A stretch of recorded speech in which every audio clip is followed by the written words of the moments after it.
Τι?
Κύριε Ζορμπατζούδη, μας ακούτε?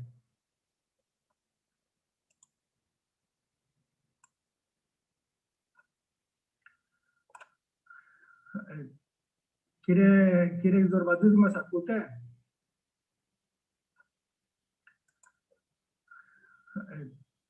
Κύριε Ζορμπατζούδη, μας ακούτε?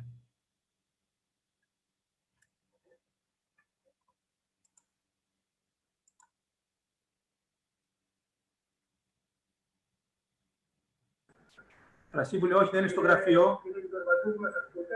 Δεν είναι στο γραφείο. Φρασίπουλε, θα έρθει σε ένα λεπτό. Βασίλη, σε ακούω εγώ. Μας ακούς? Ναι, ναι. Έχει ξεκινήσει και το stream. Βλέπετε την οθόνη μου, τη δικιά μου. Φρασίπουλε, όχι, δεν είναι στο γραφείο. Απλά, Βασίλη, όσο είσαι στο YouTube, κάντε mute το YouTube, γιατί επιστρέφετε τον ήχο. Ναι, και επιστρέφει και ακούω 2 φορές. Βασίλη, όσο είσαι στο YouTube, κάντε mute το YouTube. Ναι, και επιστρέφει και ακούω 2 φορές. Πώς επιστρέφει πώς γίνεται mute? Κλείστε το, κάνετε mute το, πας κάτω και κάνεις mute πάνω στο YouTube. Τώρα καλύτερα είναι. Γεια σου, Λάμπρο. Γεια σας, ομορφόπαιδα. Γεια σου, Λάμπρο. Ανοίγετε λίγο τα βίντεο. Λάμπρο, ωραία γραβάτα. Να είστε καλά. Είναι αγωνιστική. Θράσο, ομόρφινες σε βλέπω. Μπορεί να είναι ο φωτισμός. Τι να σας πω. Ωραία. Όπως βλέπετε, να σας εξηγήσω λίγο τη διαδικασία. Όπως βλέπετε στο... Ασύμβουλε, κάντο στα αγγλικά, γιατί είναι και η Μόνικα και η Ντόινα μέσα. Okay. Hi, welcome. We are testing now somehow the meeting and the platform. As you can see now, I am sharing my screen. So I would share also your screen when you are speaking.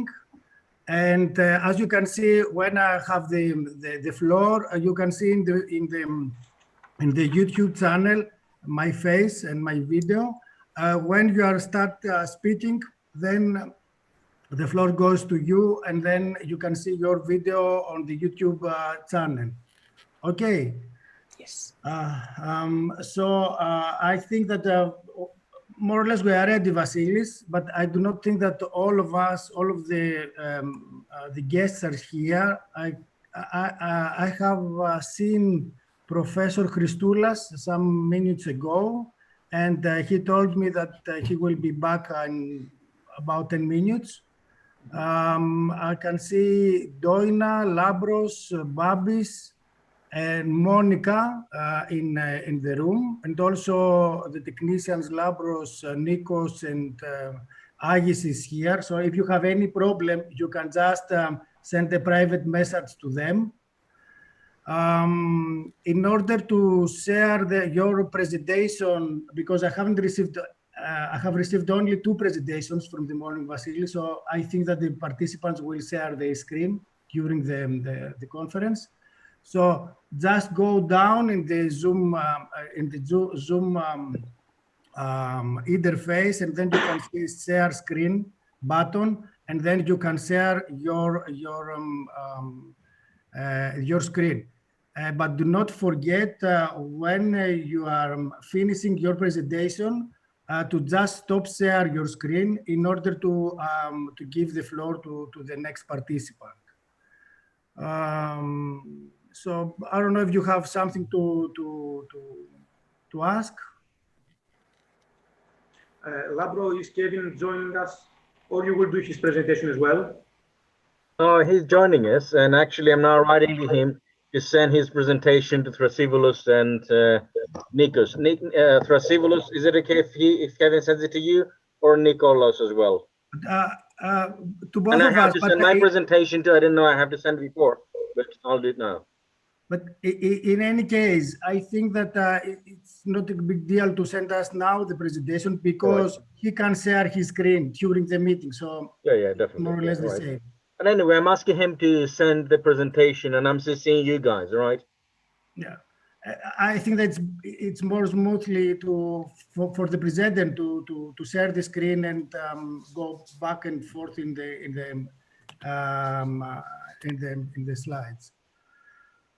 Okay.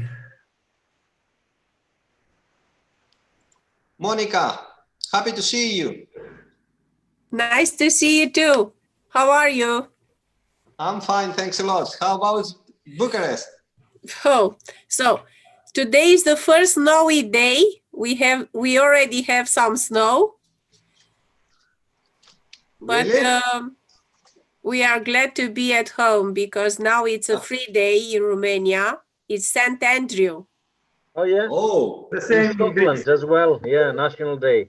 Okay, and tomorrow is our National Day. So we have plenty of time for our conference. Brilliant. how about COVID-19? So it seems to be awful.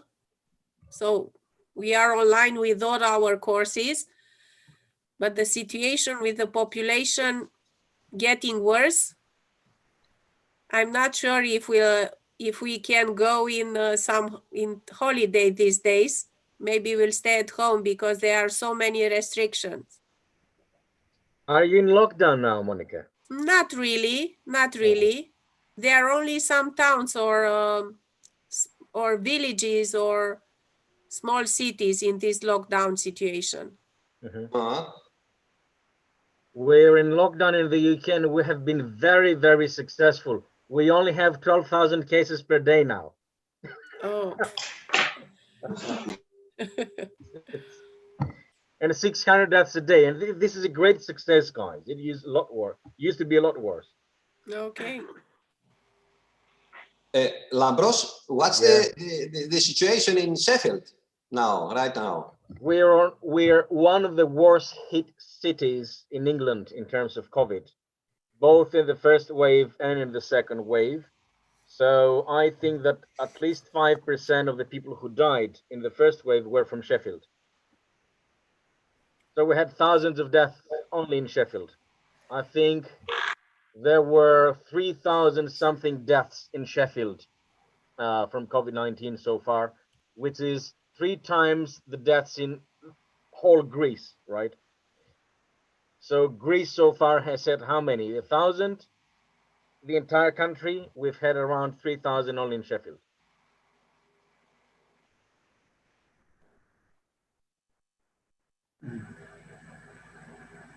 Hello, Yurate. Hello for everyone. Hello. Hello. I'm here with Gediminas.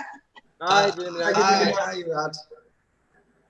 Good to see half of your face. Good to get it romantically.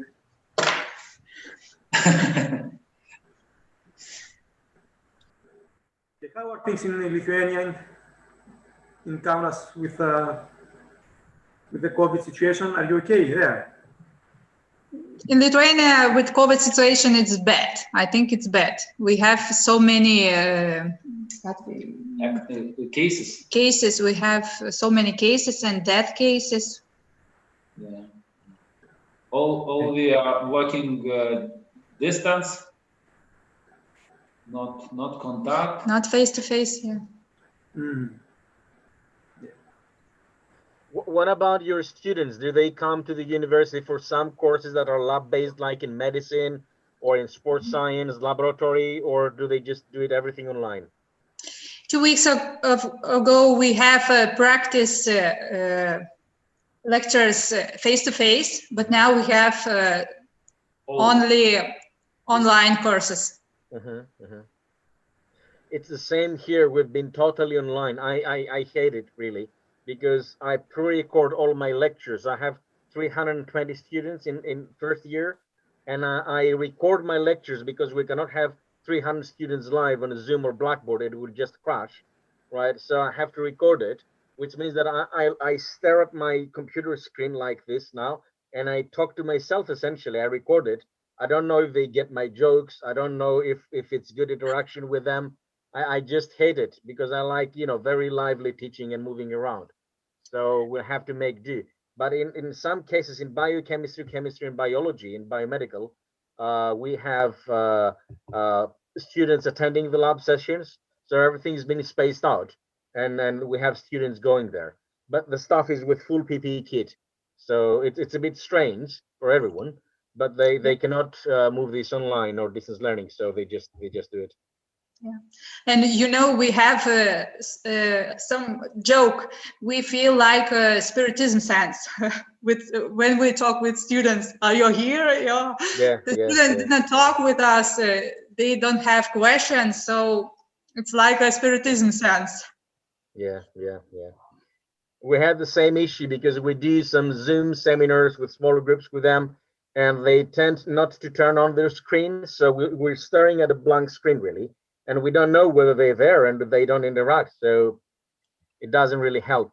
Yeah. It's good for me to know that this happens in other countries too. I'll tell to my colleagues in Sheffield, Hallam, I'll tell them, guys, it happens everywhere. So just don't be disappointed. We are crying together. Labro, Yes. We are ready to start. The rector of the Aristotle University has joined us, and we are ready Hello, nice to meet you. Conference. Okay. Dear Mr. Papayon, really thank you for joining us today, and we look forward to your greeting in our conference. Thank you very much. Okay, good afternoon. Good afternoon, everybody. Good afternoon. Can I start? The floor is mine. Okay, thank you. Yes, please. Okay. Dear colleagues and students, distinguished guests, presenters, and all the colleagues who are interested in anti-topic education. It is a great pleasure for me to address all of you at the opening of the 4th International Congress of Doping Prevention. I'm really happy that the conference is devoted on the use of digital technologies for anti-doping education. The use of digital technologies became necessary during this period that requires social distancing. The need for online and distant education has rapidly increased during the past months and moved our understanding of how education should be delivered forward. Aristotle University of Thessaloniki effectively addressed this challenge and is among the universities with a higher rate of transferring courses from face-to-face to online.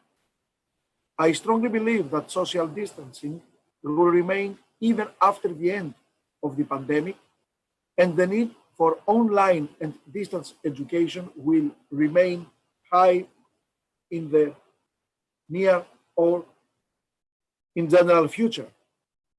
And this makes this conference so timely and important. I need to note here that I'm really happy that the Aristotle University of Thessaloniki and their partners had anticipated this need, and now they are ready to provide you with solutions for anti-doping education. Furthermore, it is important to note that in this effort, two different departments of our university have joined forces, the Department of Physical Education and Sports Sciences and the Department of Informatics. As rector, authorities, it is our priority to promote interdepartmental collaboration. I strongly believe that such collaboration will enhance the effectiveness of the scientific community to provide effective and sustainable solutions to the challenges our society is facing. This project and this conference is an excellent example of how interdepartmental collaboration can move research and practice forward and effectively address important social needs. Lastly, I see in the program presenters from distinguished universities across Europe.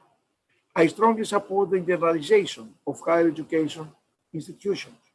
The exchange of ideas from people with different experiences and expertise promotes learning and results in high quality and products. I want again to welcome you all to this conference. I hope you will enjoy the presentations and that you will get information that will enhance our understandings of how to prevent.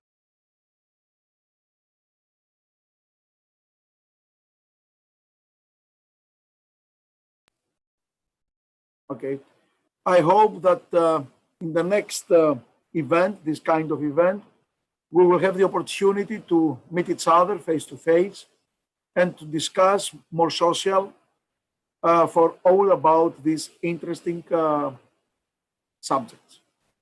Thank you again, Professor Georbatzidis, for inviting me and all the other colleagues from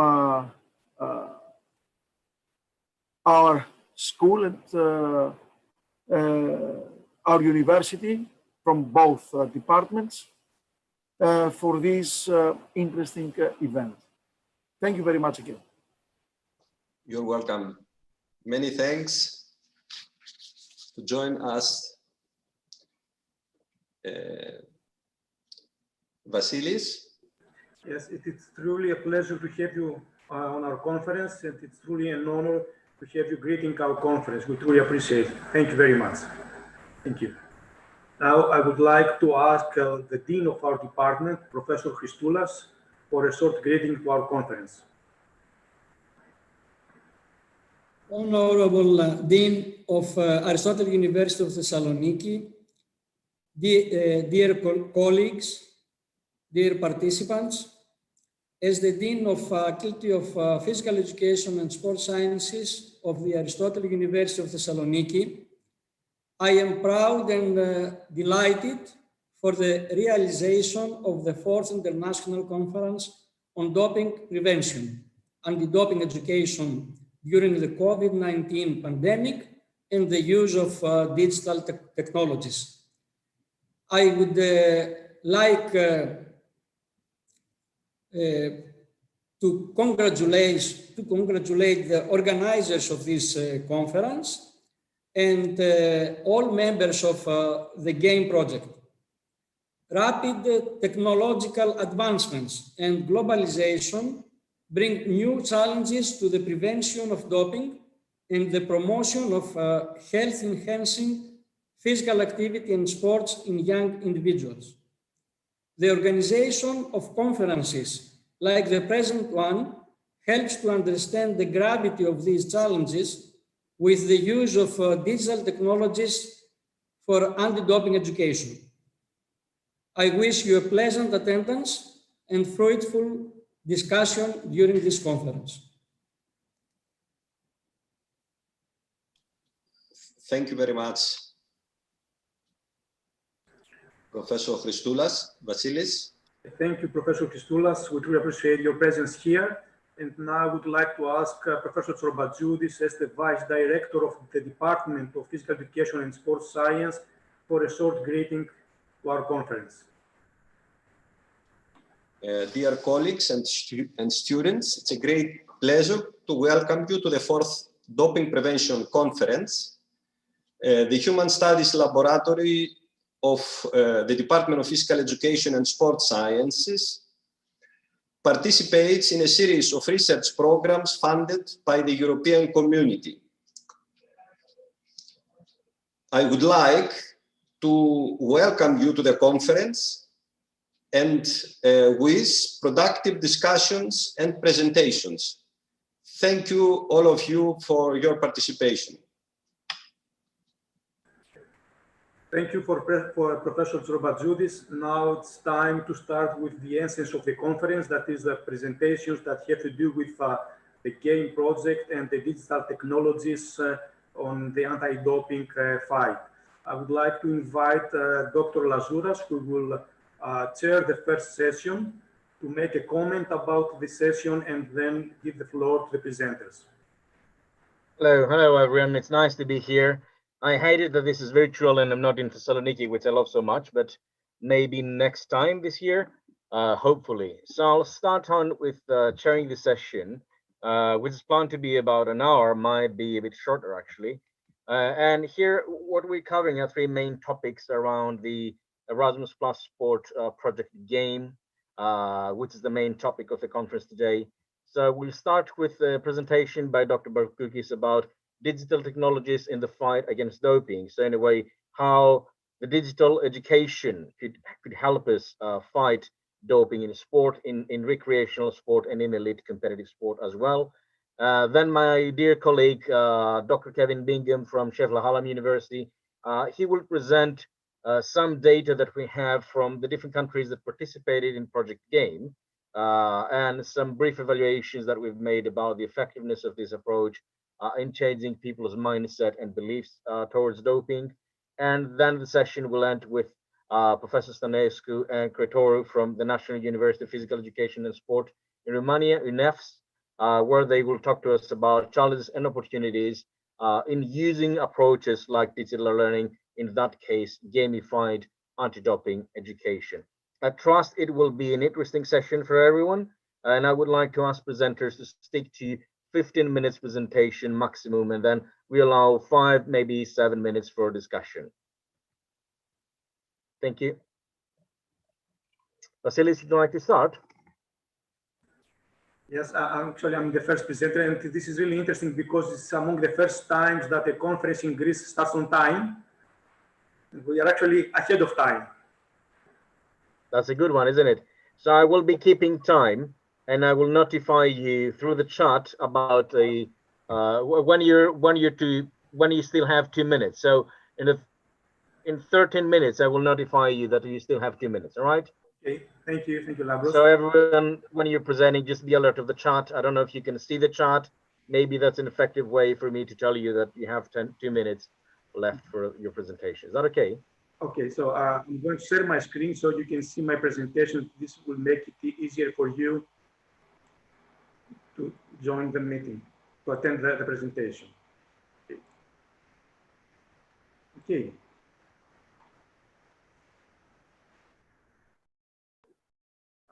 Can you see my screen? Yes, well, Vasily. we can see the presentation. I don't know if you're sharing the screens. You have 2 screens, but we can definitely see the first slide of your presentation. Okay, perfect. So actually, first of all, I would like to welcome you all, dear colleagues, dear students, anti-doping experts and sports fans who are interested in doping. I would like to welcome you all to the 4th International Conference on Doping Prevention. This year, the conference has an emphasis on the use of digital technologies for anti-doping education. And what I'm going to do in my presentation is to give a brief overview of how we've seen the use of digital technologies in the concept of anti-doping, and introduce you to the main topics of this conference. Now, the first thing that I would like to say is that although this webinar, this conference was based on Project Game, I think that this is a really timely webinar for anti-doping education in general, due to the circumstances we are experiencing at the moment with the COVID pandemic. So to start with, we need to set the scene about why digital technologies could be useful in anti-doping education. And first of all, we all need to understand that doping may be a problem for sports. It is considered an important threat to modern sports. If you see recent statistics, it's up to 50% of competitive athletes and approximately 25% of recreational athletes may have experienced doping substances during their lifetime. And if we consider that doping use may have severe health side effects, and of course it's against the rules of sports, then we can understand why doping is a problem for sports. And we need to do something to tackle doping use. So far, several national anti-doping organizations have developed some excellent increasing awareness campaigns about how the doping control procedures are done, are performed, and what are the anti-doping rule violations. However, from the data we have so far, we've seen that this type of campaigns are not effective in preventing doping use. We can see the same amount of athletes using doping substances 10 years ago, and now that there are all these types of increasing awareness campaigns. So we need to move forward our education about doping. And in this respect, there have been developed several anti-doping education interventions. For example, Atlas and Athena, Virtue, Coach Made, and Save You are some of them. And at the moment, we can say that there are several anti-doping educational interventions that can be used by anti-doping authorities in order to help athletes take the informed decisions about doping, be more aware about what doping is, and try to avoid it. However, our studies showed that these interventions are only modestly effective. And this is because most of them, they use traditional teaching approaches. That is, approaches that have to do with a teacher and a student. And the teacher provides material, provides education to the student. Also, this intervention requires a lot of time for both participants and facilitators. And to a great extent, they require many resources to be implemented. For example, if we want to deliver a typical anti-doping education, an anti-doping educational authority should have a facilitator who travels from city to city and from club to club to educate athletes about anti-doping. So existing anti-doping interventions require a lot of time and a lot of resources. Also, most of them are not user-friendly, and to a great extent, they don't address the needs of the athletes, which actually means that we have developed educational interventions that correspond to what we believe that athletes should learn about this process, and we have developed these interventions in a way that are suitable for typical education, but not for anti-doping education. And here comes the digital technologies, and we believe that digital technologies can be useful in improving anti-doping education. And I'm going to very, very briefly explain why we think so. First of all, we need to be aware that a large number of athletes do not wish to receive anti-doping education. In a study we ran 2 years ago, we found out that almost half of the athletes who participated in our sample were not really interested in participating in anti-doping education. So even if they were forced to participate in this type of education, they wouldn't get much of this education because it was something that was not relevant to them. And in this case, we think that digital technologies can help us provide anti-doping education that is outside the context of formal education. So even athletes who are not truly interested at this specific moment about receiving this education may benefit from this type of education. Also, we need to find ways to address the existing gaps. And as our rector said, social distancing in education came because of the COVID-19 pandemic, but probably will stay for quite longer. So we need to adjust our educational material. We need to adjust our educational efforts to meet this, this demand, the demand for distance learning. And the use of digital technologies can actually help us a lot in developing educational material that can be delivered through distance learning approaches. Also, what is really important, and we should take it into account, is that anti-doping education actually aims at young athletes aged between 15 to 25, 30 years old.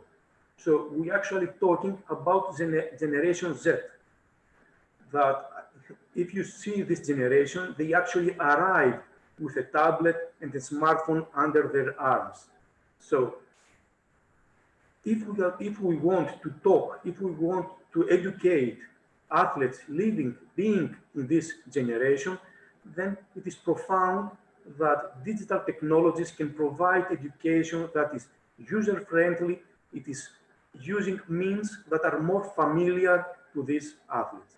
So it's a benefit to use digital technology to prepare anti-doping education for these target groups. Also, it is important to develop sustainable interventions.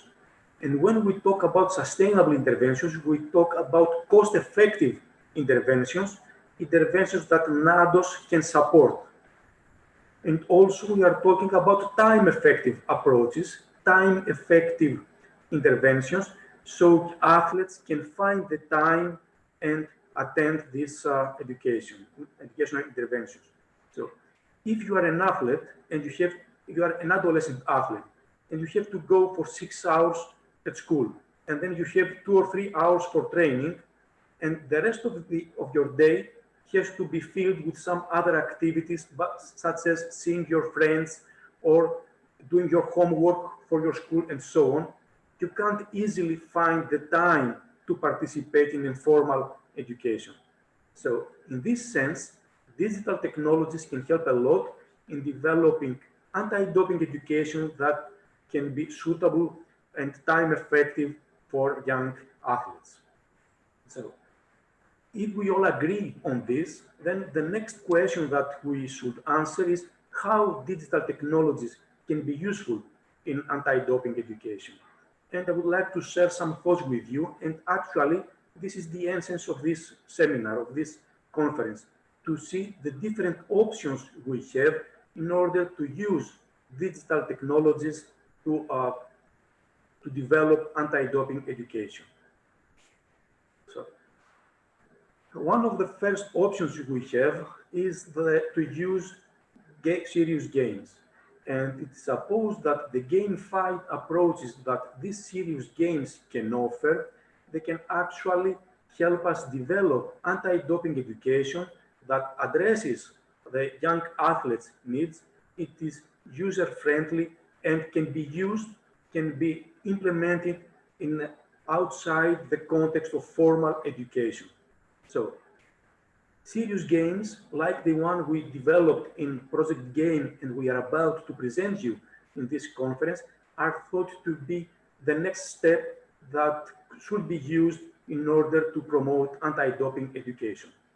Also, I'm delighted to inform you that we will have the opportunity in the next 3 years to develop a virtual reality game against doping.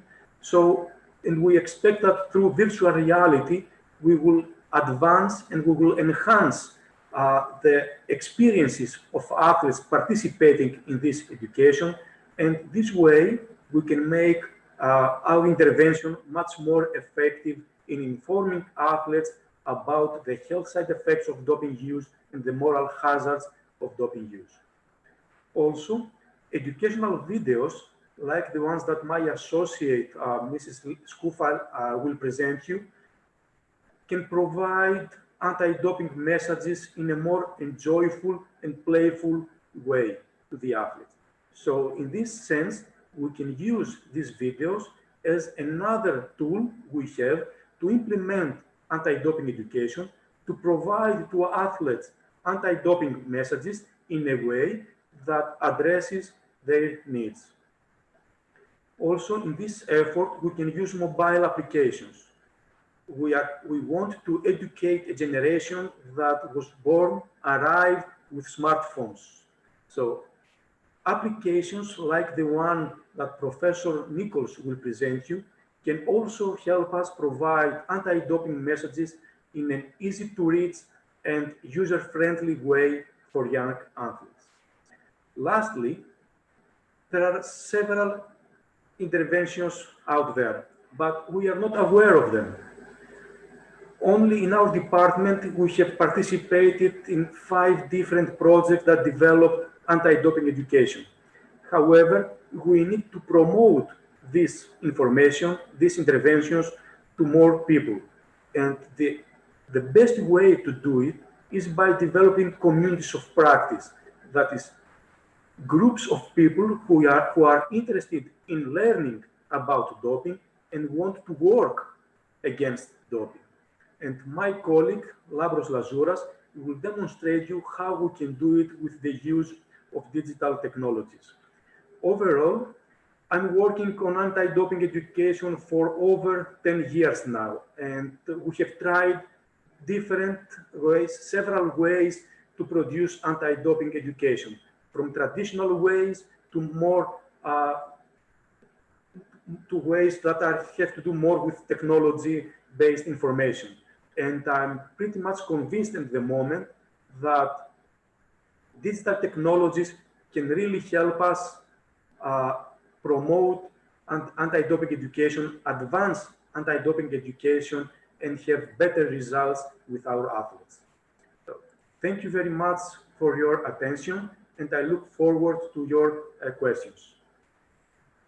That was really timely. Thanks, Vasilis. That's precisely 2 minutes before the end of your presentation. So we can have the floor for questions. So if you have any questions. I have a question, if that will help break the ice, maybe. So Vasilis, if I can go on with my question, how would you contextualize game project within the International Standards of Education just issued by the World Anti-Doping Agency? I mean, I know that the World Anti-Doping Agency has made it now mandatory for all anti-doping organizations, agencies, regional, either national, in the world, to implement anti-doping education. They must do it, right? If they don't, they will be sanctioned, right? And they have issued the International Standards of Education for that purpose. So how do you think that the game can help national or regional anti-doping organizations across the globe to implement the World Anti-Doping Agency's education protocols and standards? Yeah, thank you for your question, Labros, because I assume that several colleagues from national doping agencies are attending this conference. So it's really important to highlight how the game can be used. So as you said, the International Standards of Education makes obligatory for national anti-doping agencies to implement anti-doping education. So this is a really burden for some NADOs because they don't have the resources to do it. And by using typical and traditional ways of anti-doping education, this makes much more difficult for these NADOs to be compliant with the WADA requirements about education.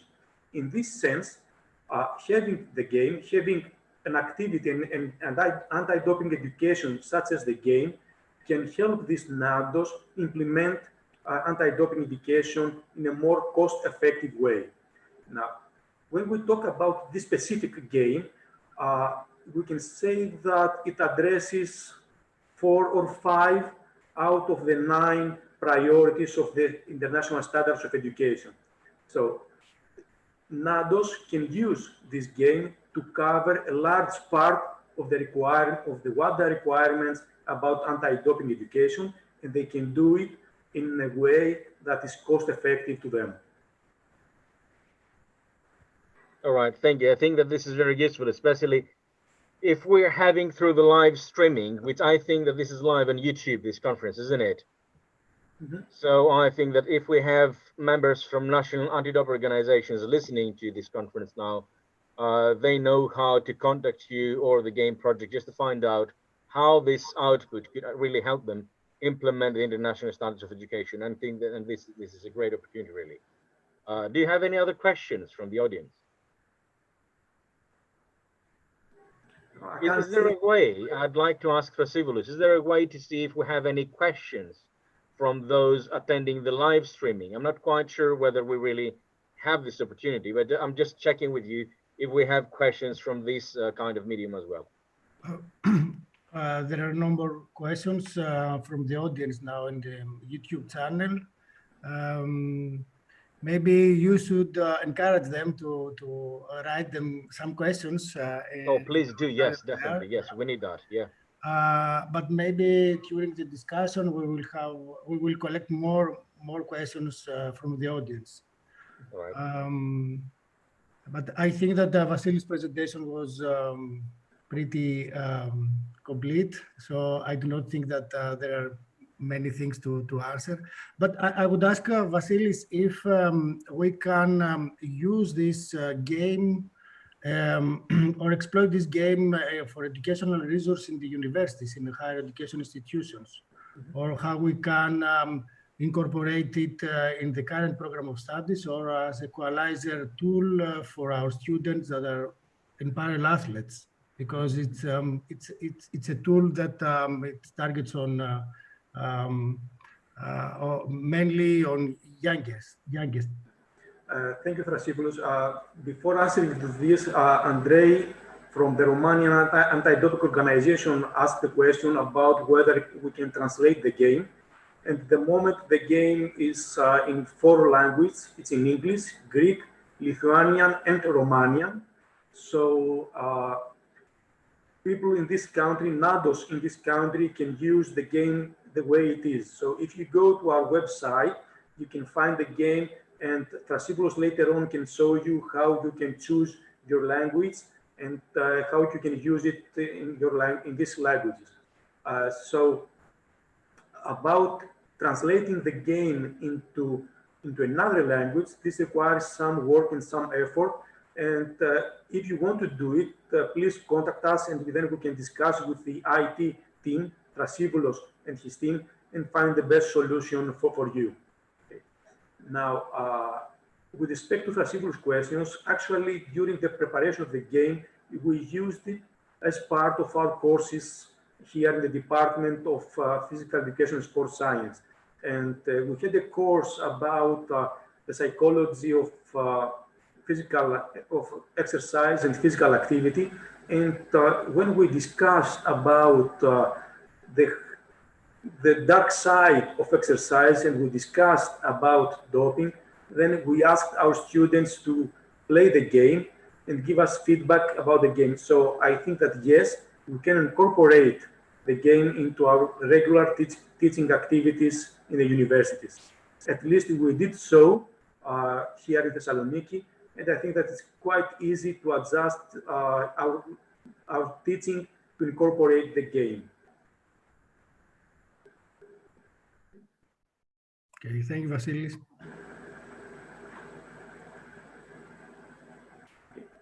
So I can't see any other questions on the chat.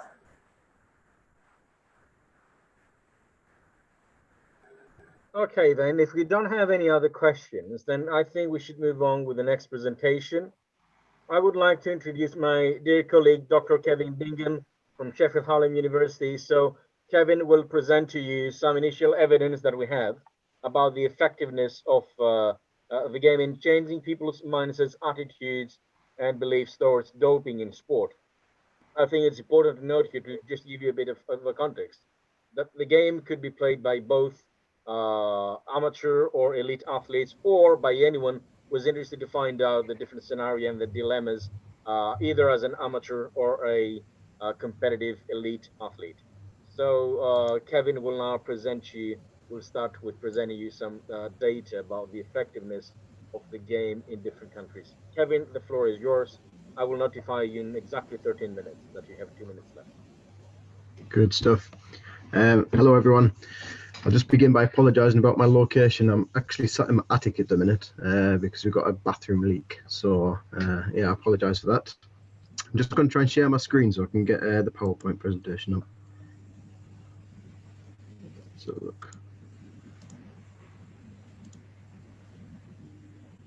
I'm not too sure if is that showing up?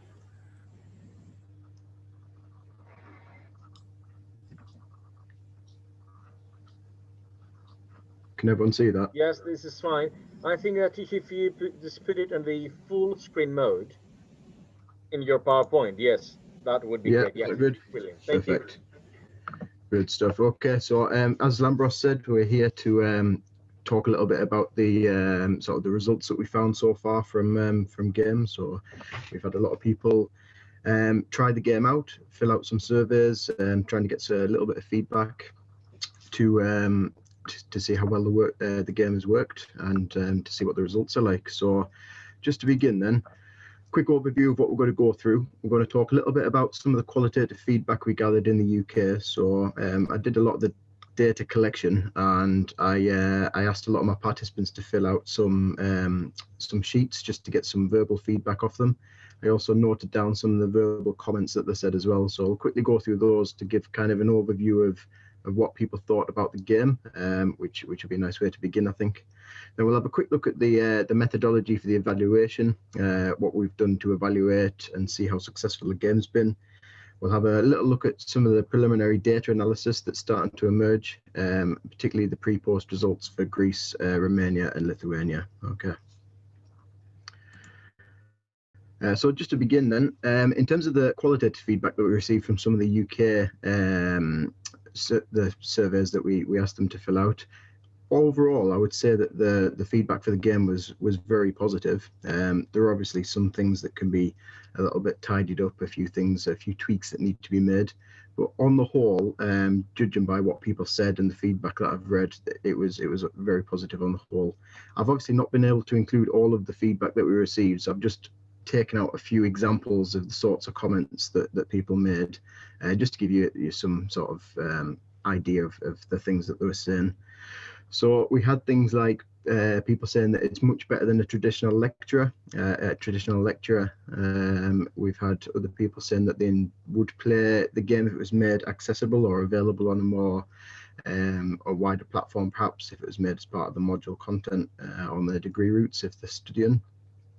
A lot of people suggested that it was actually easy to engage with, and it was quite an engaging platform, and they found it really easy to use, which was really good to hear. And a lot of them emphasised the point that it's something a little bit different to what you would normally get in terms of anti-doping education. So perhaps if they've engaged in other things in the past, or the programs or the projects, they seem to suggest that this one was a lot easier to engage with, and as I say, something different. And a lot of them suggested that they actually really enjoyed the experience of playing the game, which was very pleasing to hear. In terms of the negative things that people said, one of the major things was that it just kept crashing on the login page. Once people were in the game, it tended to be fine. There was no problems. So there was a kind of little bit of work, I guess, that needs to be done on how the game loads.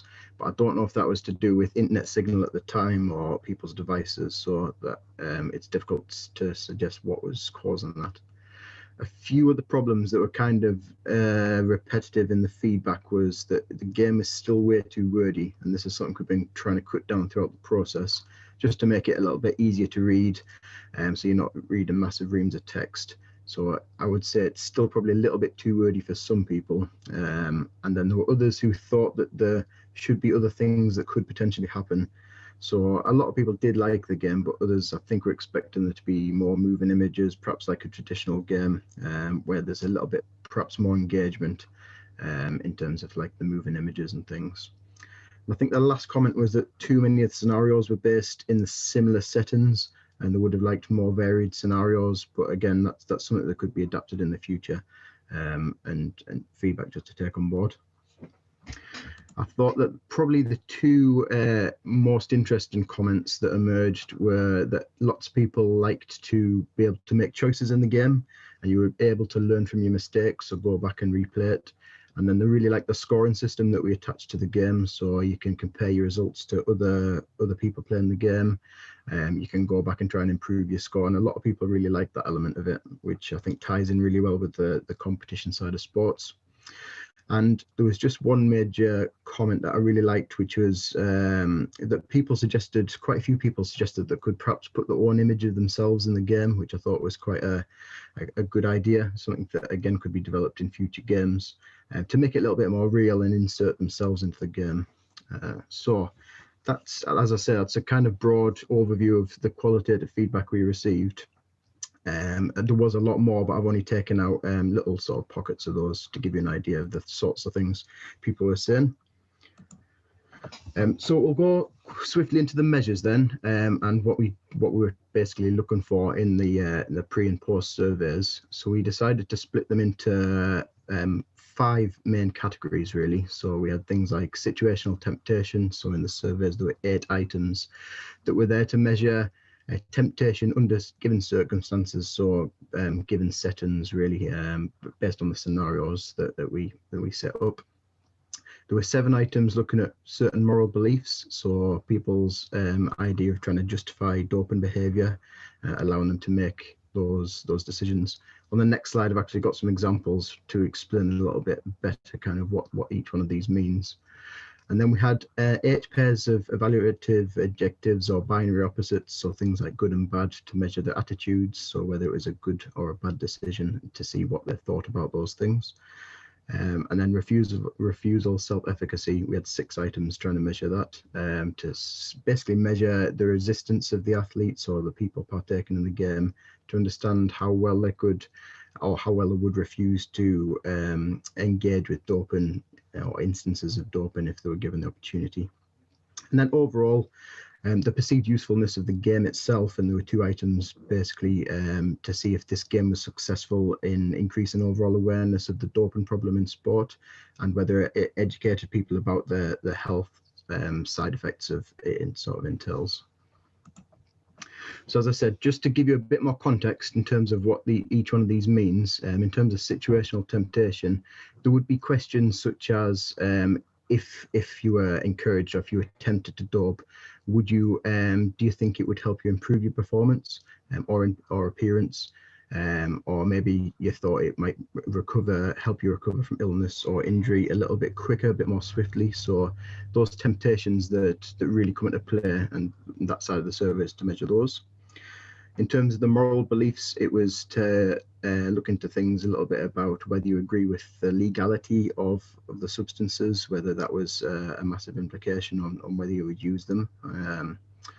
And in terms of attitudes towards doping, as we say, it was based on those binary opposites, so things like good and bad, safe and unsafe, harmful and beneficial. So it was quite a nice, easy part of the survey to fill out, based on those underlying attitudes. And then the last one was the self-efficacy that we talked about, and whether people like perhaps your teammates, fellow exercisers, were using those substances, and whether that would encourage you to take them, or whether your coach, personal trainer perhaps would encourage you to use them, whether that would be a major influence. Okay, so in terms of the data analysis then, we used those 4 major categories plus the last one that I mentioned in terms of the overall usefulness of the game, basically putting together a basic t-test to compare the pre and post game scores in each of these factors. Okay. So in terms of the results, the UK ones are still coming, so we're still putting those together because we're just waiting on some of the final post measures. So I've not got much to report on the UK results as of yet, other than the qualitative stuff I just mentioned at the very beginning, which so far has been, I would say, very positive. So hopefully when the statistics start to emerge, we can start to put that together. In terms of the results from Greece, overall, if we sort of break down kind of who participated, it was 52.6% males, the remaining females. The mean age was across the board was around 23 years of age, and people, I would say, took part in kind of a moderate level of training of exercise, just as a general average. The results from the Greece study were actually that showed that there were significant differences in the pre-post scores in all of the measures, which is quite interesting, particularly as it's quite different to the rest of the results we got from some of the other countries. But overall, we can say that the Greece side of the study showed that the game was very successful, all in terms of temptation, moral beliefs, attitudes, refusal, efficacy. So I don't know if Lambros wants to maybe talk a little bit more about the results themselves from Greece. I don't know if that's something we've got time for.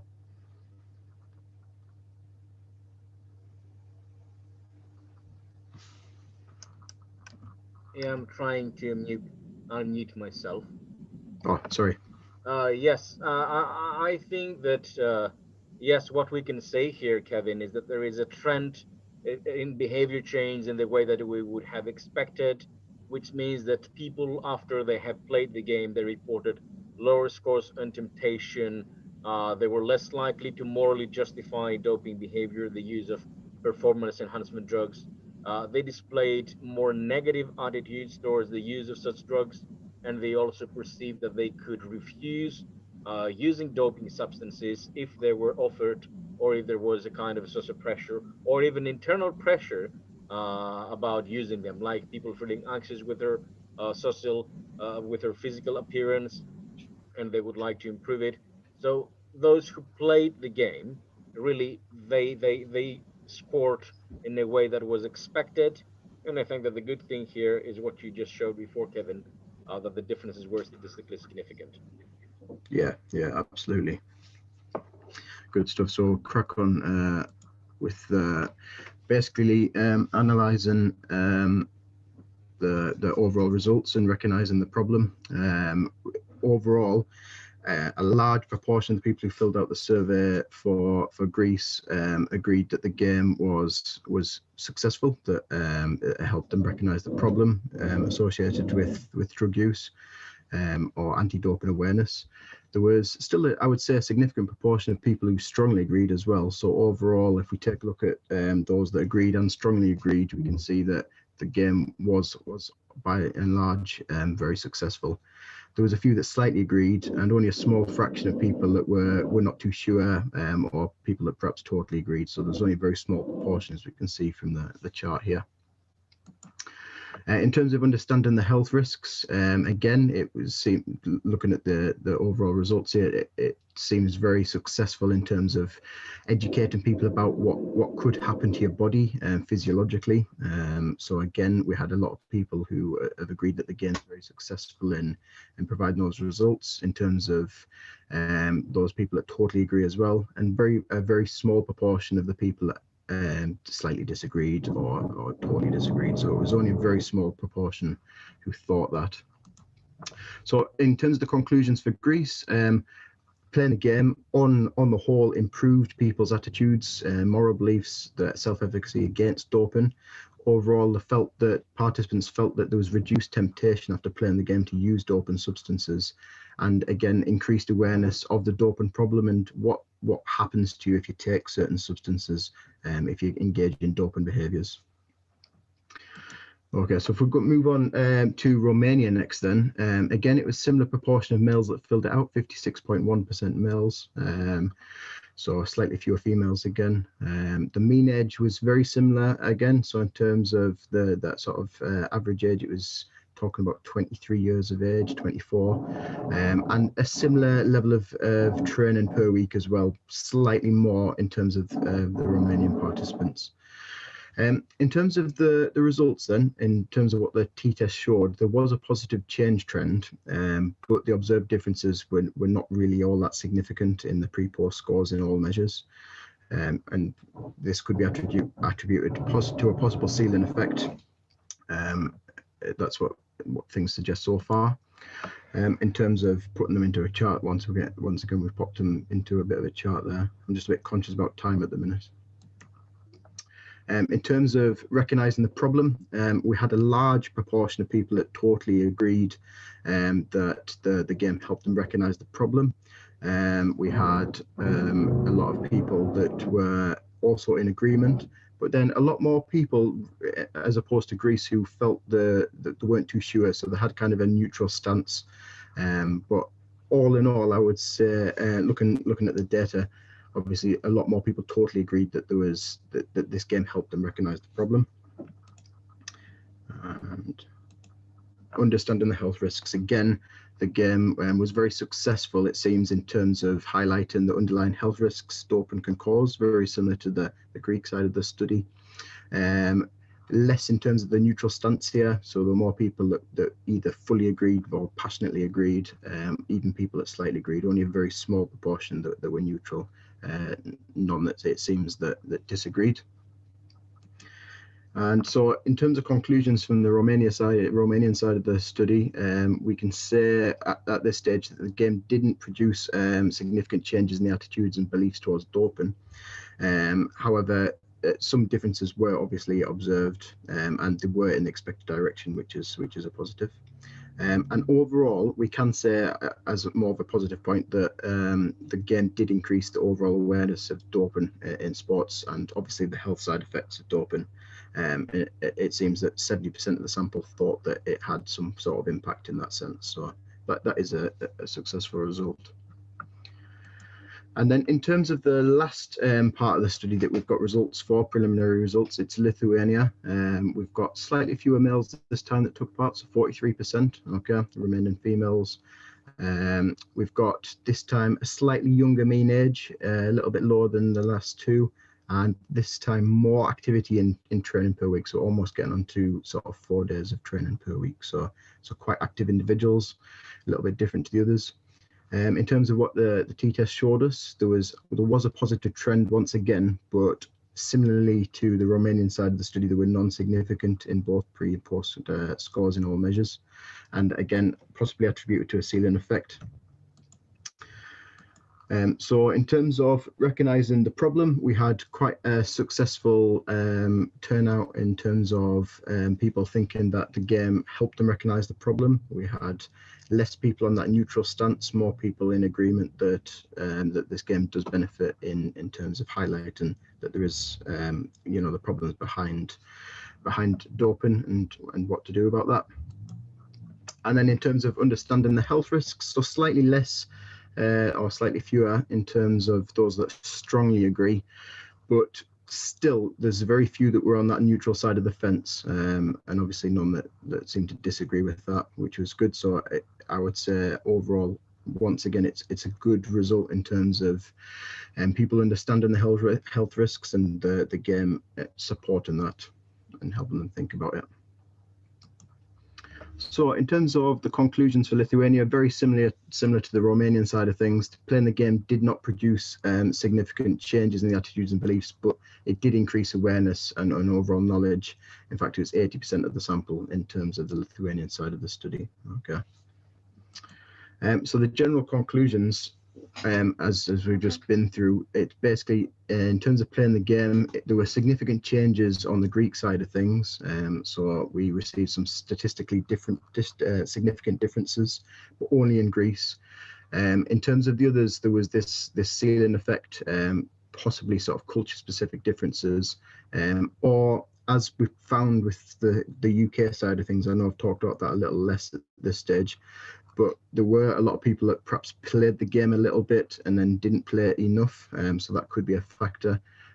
So it's very difficult to monitor how many scenarios that the people were playing as we were trying to encourage them to fill their surveys out. And I guess COVID hasn't really helped with that, because a lot of the data collection couldn't be face-to-face as it has been done in the past.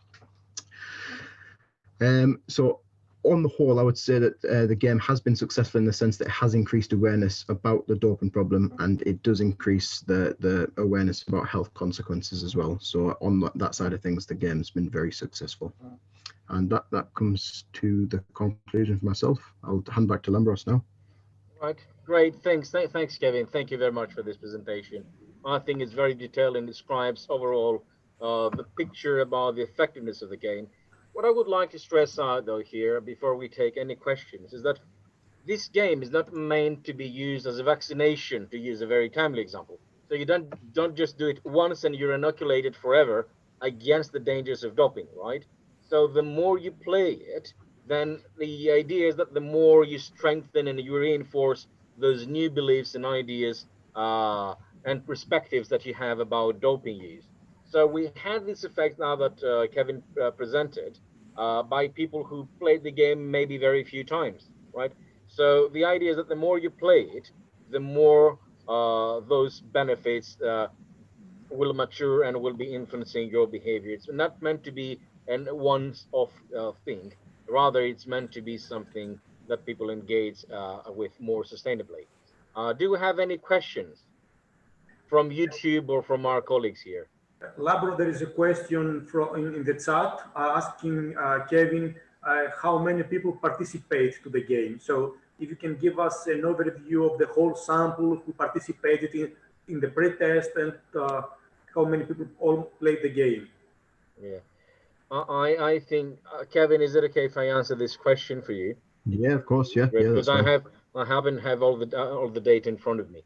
So I think that overall we had over 700 people in the pre-post in the different countries, but we had attrition rate, which means, for instance, that in Greece we had close to 300 participants in the pre-measurement. Then they played the game, and then 180 completed the post questionnaires. So definitely attrition should be a factor that we take into account in trying to represent the findings and what we have. But as I said before, that's not meant to be a clinical trial. We're not testing a vaccine. Rather, we're deploying a new approach to education. And this is meant to be a sustainable task, which means that you engage with the game, you learn some things, and then you can play the same level again to see if you've changed your attitudes, if you improve your knowledge. So the more people play it, I think that the more benefits we should be expecting. And as Kevin mentioned, it's already very promising that at least we've managed to increase awareness, one, about the doping problem. And I have to say here that in the data presented, we're talking mostly about exercisers, people who don't see doping as relevant to themselves anyway. Despite it happening around them, they don't see this as a danger in the same way that elite competitive or professional athletes would look at it, right? So we're having increasing awareness and the health side effects of doping as well in a sample that traditionally is not personally involved in the whole process. And I think that this is a great benefit.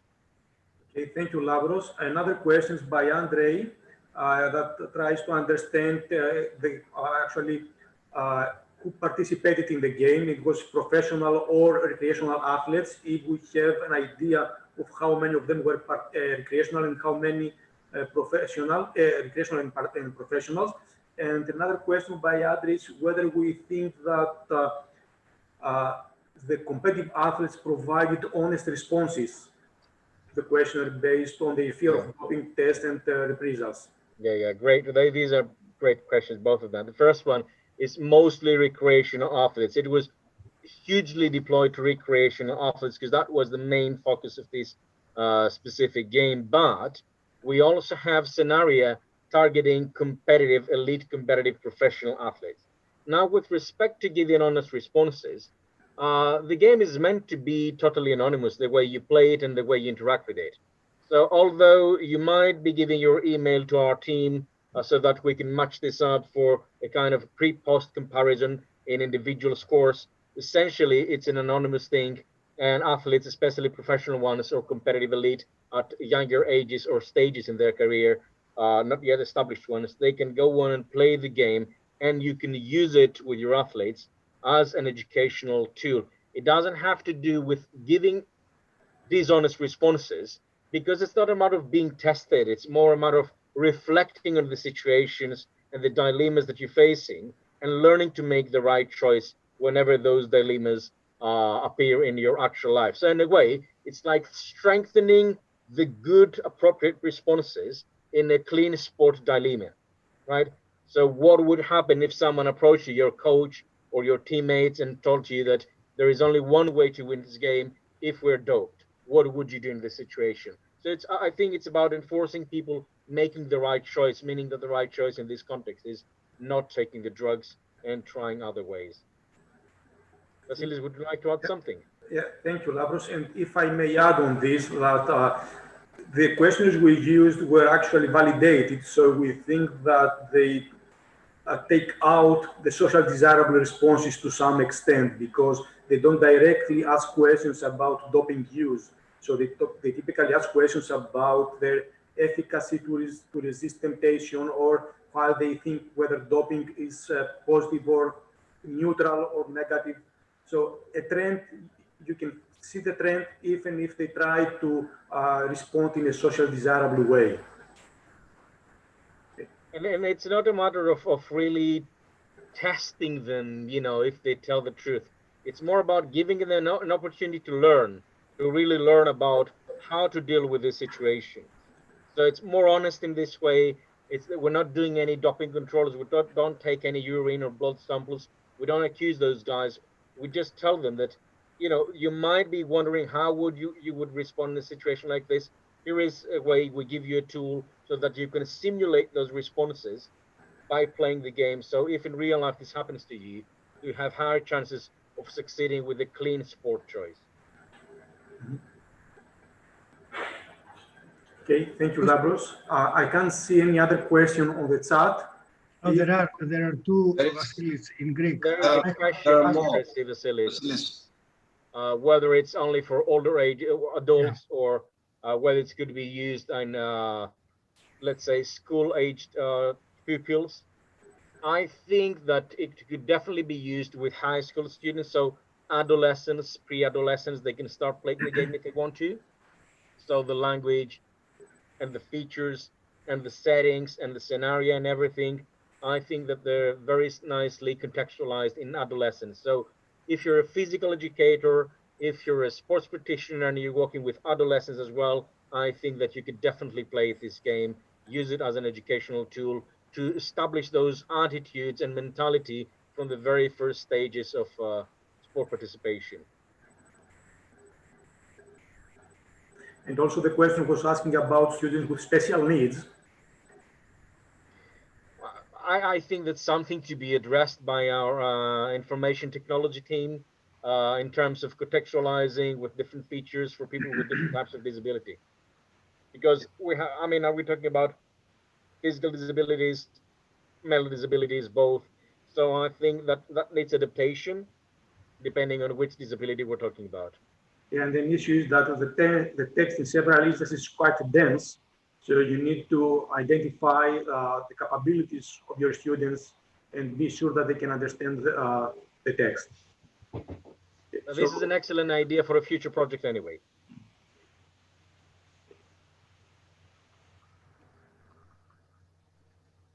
Okay, I can't see any other question.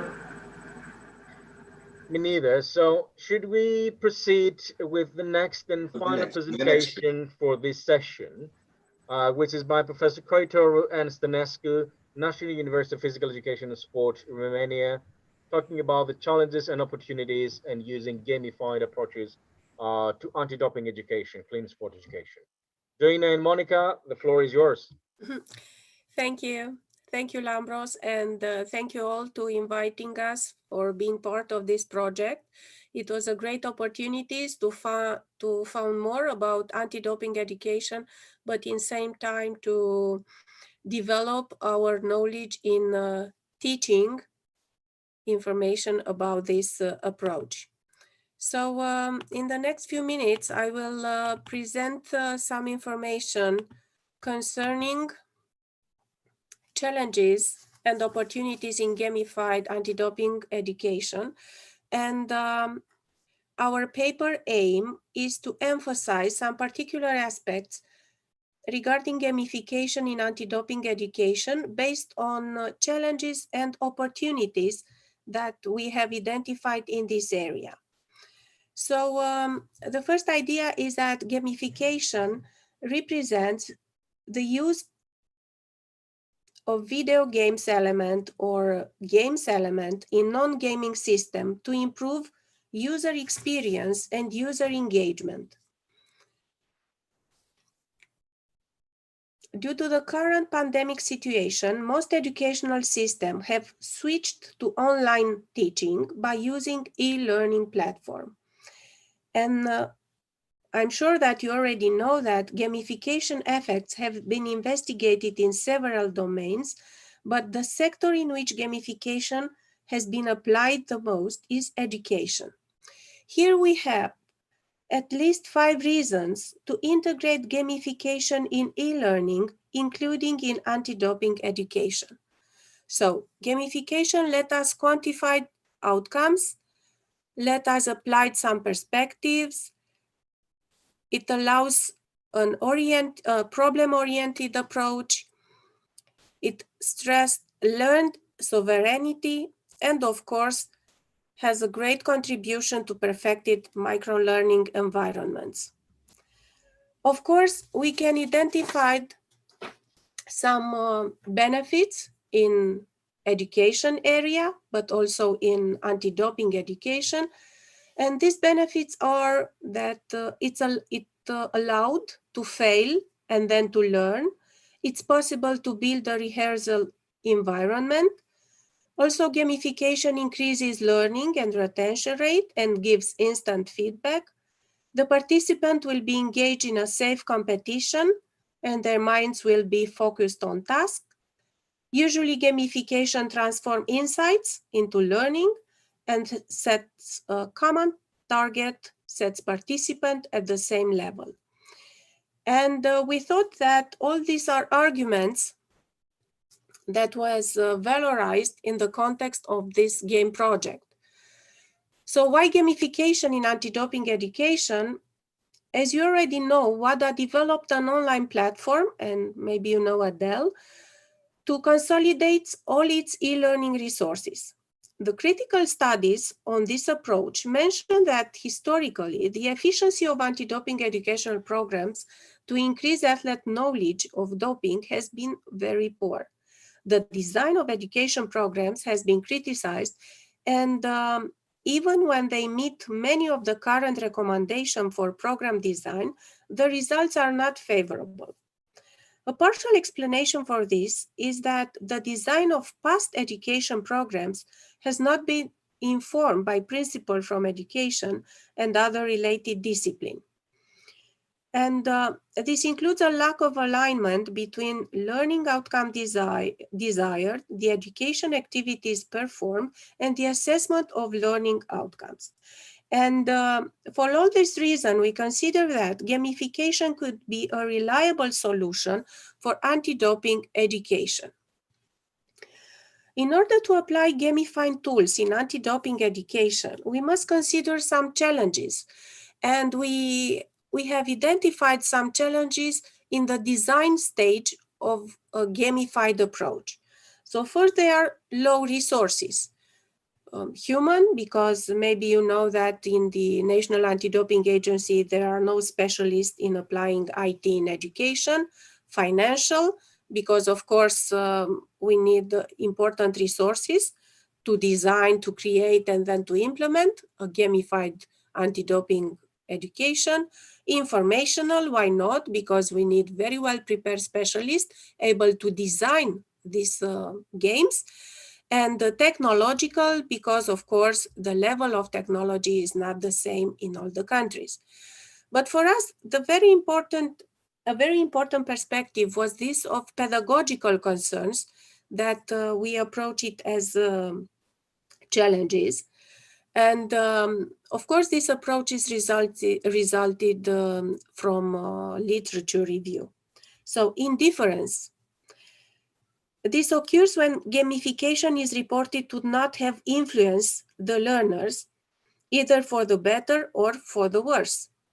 Loss of performance. Most of those studies reported mixed outcomes with positive and negative results after applying gamification in their learning context, and especially, of course, we are going to speak in anti-doping context. Undesired behavior. So this occurred because gamification may cause a different effect, positive or negative, on the learning context in which it was applied. either due to bad planning or to the lack of it. And of course, another pedagogical concern is about declining affects that are related to the gradual loss of motivation and engagement due to the gamification that was deployed. So all these pedagogical concerns have to be taken in consideration when we speak about also the efficiency of our educational tool created in this project. Other challenges are coming from implementation stage because as you already know, there are no controls in recreational sports. So maybe for many of our members of target group, this game maybe is not important. Also, the low number of controls in high performance sport and frequency of this control are not the same in all sports. So maybe this have also to be taken consideration to our following project of or educative activity. But also we have to mention a low interest in anti-doping education. Maybe you know there is a lack of researchers' interest to investigate anti-doping issues, and also a small number of specialists in anti-doping education working in sports organization, even in federation or at university level.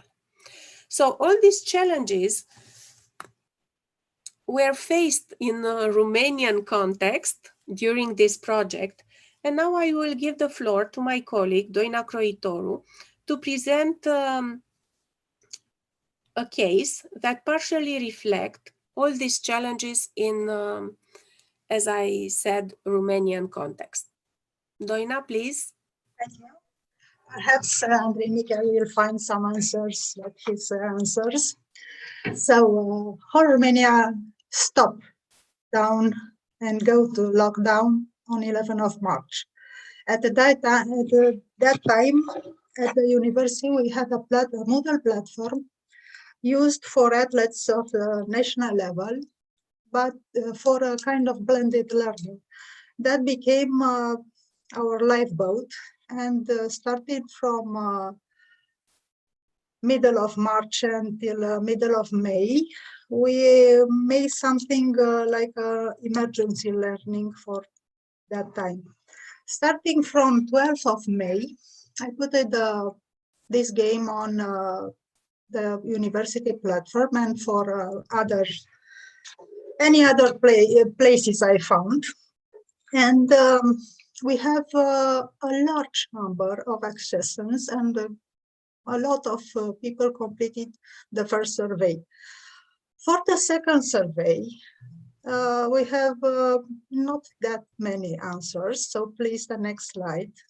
You can see that the first, there were more boys and less girls, and at the last one, the number was equal. This is the representation graphic. That little blue part is the results of the last survey, second survey. We have a lot in the beginning, and the answers after, post-game, there wasn't so much, just a fraction of them. The next slide, please. So, as player's age, we have less than 20, 21 to 25, 25 to 30, and more than 30. I think that the oldest was a coach of 54. And for the last, the second survey, most of them was less than 20 and between 21 and 25. You can see that at 25, it's a kind of limit. After that age, the interest disappear. So it's a preliminary point of view. Let's see in future references. The next slide. A lot of them had already had experiences with learning games, with serious games. So at least that's what they declared. And the numbers of what we can say that are regular prayers increased for the second survey. The next one. And this is in very, I find these graphics very interesting. You see in green, there are professional athletes, and in light gray, there are recreational sportsmen. The one who didn't complete a specific sport. Let's say they are making recreational sport or made a list of 3 or 4 sports used in their spare times. And you see, for the first survey, the most interested were the professional athletes. For the second survey, most of the answers came from the one who practice recreational sports. It's a very interesting point of view, and I think that the one who declared themselves as leisure time sportsmen or recreational athletes, I think that they were more interested of our game. The next one. Here is, we can find in green in the left, that also what we can say professional athletes, and with gray, the one who don't make sports regularly. And the most interesting, I find that there were a lot of fitness players and a lot of football players. We can say that football players in Romania are as much as any other athletes taken together, but fitness players, in our case, it's very interesting that they are in a large number. And this number, the next slide, please, Moni. You see, fitness, it's the greatest number in the right. As we can see, the answers came from the one who don't make sports as a job. And fitness athletes are the most consistent part of the one who completed the final survey. And that's all. Okay, thank you. Thank you, Doina. So about the main opportunities in gamified anti-doping education, we identified 2 levels. One is the institutional level, when we can have as arguments the use of new technologies to promote and implement anti-doping programs in general trend, as a general trend in education. But in the same time, as you have seen before, there are different sport branches with different characteristics, which supposed to be approached maybe in a different way by all these gamified tools. E-learning platforms are used now in most educational systems, and of course, the athletes and the staff are ready to accept easily this online education. There is an increased interest to use e-learning platforms also by federation and sports organization, and a greater willingness to incorporate new resources into their existing program. And of course, we can identify technological support for doping area, of course, coming from IT specialists. In the same time, some opportunities come from personal level, because as Vasilis already mentioned, the athletes are from this new digital era generation. We can identify an increased athletes' access to smartphone technology and digital apps, an increased level of digital competencies. But of course, we can identify different sports skills level, which generate different offers for the educational online tools. Now, a few conclusions. Anti-doping education reflects the general transformation of educational approach during pandemic situation, but generally speaking, with the evolution of educational system. The gamification can have a positive impact on learning, and generally speaking, it could bring a significant contribution in this area. But the gamification designers should take into account athletes' profile and, of course, some characteristic of the sports branches. Finally, we think that the success of gamified anti-doping education depends on institutional and personal variables that have to be taken into consideration when we want to implement a serious game-based approach. Thank you. Great, thank you. Thanks, everyone. I really hope that the plague of our times, COVID, goes away not in the distant future, and the only need for online education is the busy schedule of athletes and coaches. So I don't hope that COVID stays with us for longer than it should. Do you have any questions from anyone? In our audience, maybe YouTube or our colleagues here? I can't see any questions to the chat. I just would like to comment on Monica's and Doina's presentation that pretty much we have the same issues with education, anti-doping education. And although you may feel that the attrition rate is quite high in this study, if you try to identify athletes to participate in the physical, let's say, in the face-to-face education, it's much worse. It's much more difficult to recruit athletes for face-to-face education. So you may see an attendance of 30% in online education, but this is extremely high, if I may say so, because from our studies in the past, the percentage of athletes who accept to participate in anti-doping education, face-to-face anti-doping education, is less than 10%.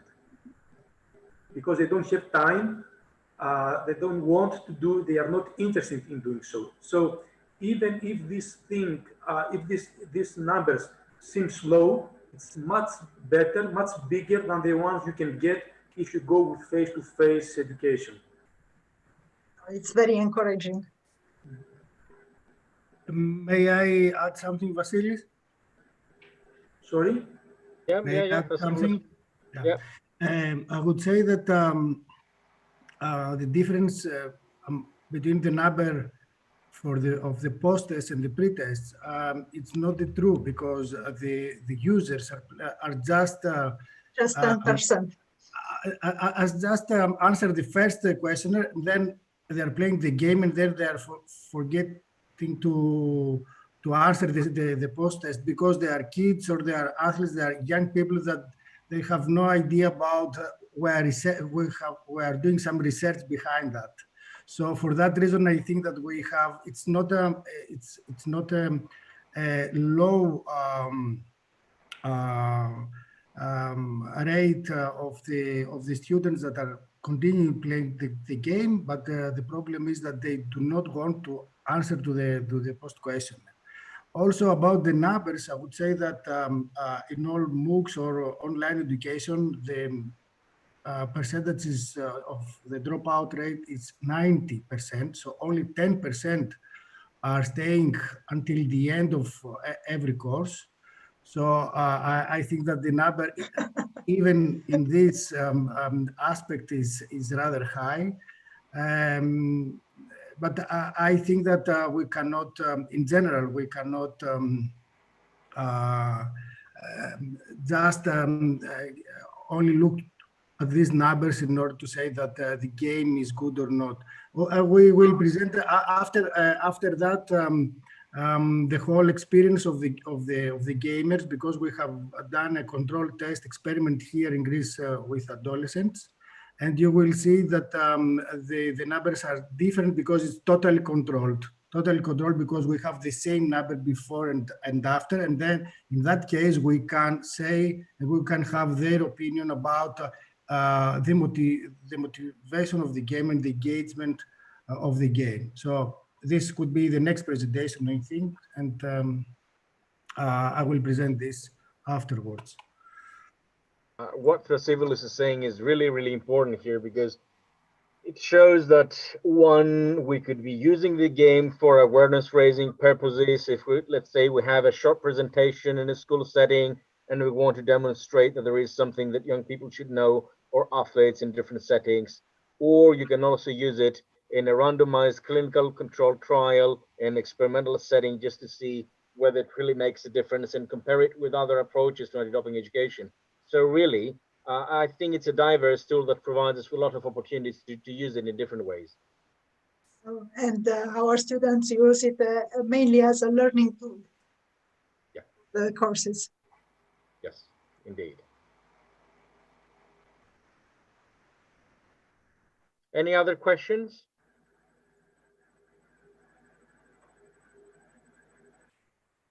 All right. If we don't have any other questions, then I think that we're right on time. I think we're just 7 minutes past, but we're on time with respect to this session.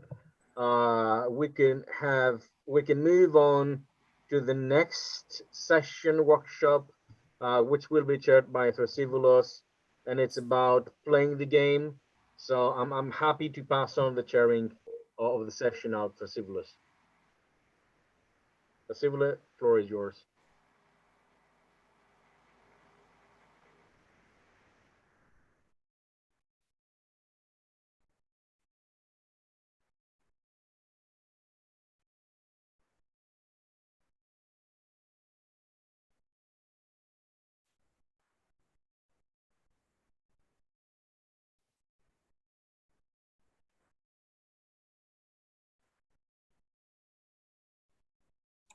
Can you see my screen? Yeah. Okay. Yes.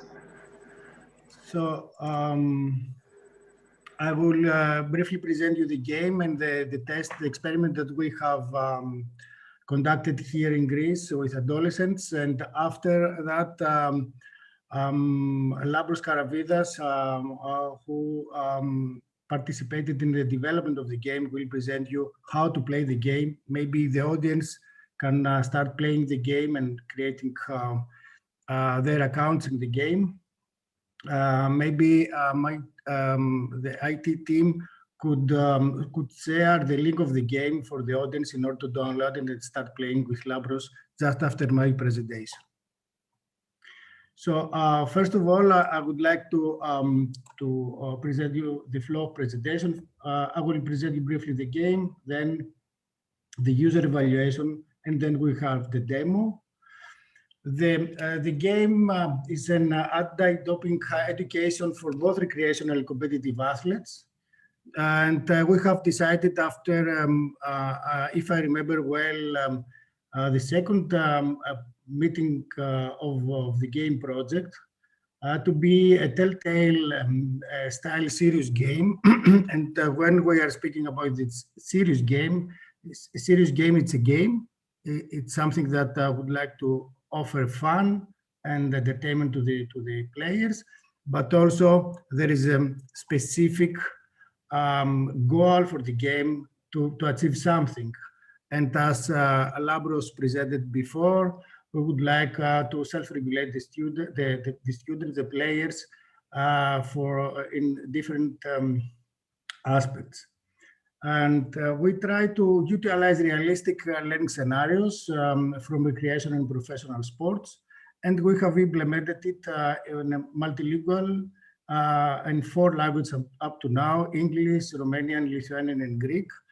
And in order to answer to the question raised before by a member of the audience, we have implemented the game in such a way in order to integrate more languages, but we need volunteers in order to send us the translations of the transcripts of the game in order to integrate more languages. For us, it could be a pleasure to integrate more and more languages in future. So the first step for the game is to create an account there, and the account is to create a username, also to write your first and last name and your email password, gender, and the preferred language among the 4 languages that we have implemented the game. And then after the registration, we're welcoming the user in the main menu. And in this menu, you can start playing the game, or you can edit again your account. You can see the leaderboards and your profile statistics, or to log out. When you select to play, then you can see such a screen in order to play either an amateur or an elite scenario. So we have developed 10 realistic scenarios, 5 for amateurs and 5 for professional athletes. And for these scenarios, we have 1 scenario per category for 5 learning indicators: knowledge, self-efficacy, moral displacement, attitudes, and mindfulness. About the gameplay, as I have told you, the game is a telltale game. So we have included some dialogues and some realistic pictures here in order for the user to be immersed in the game as much as we can. And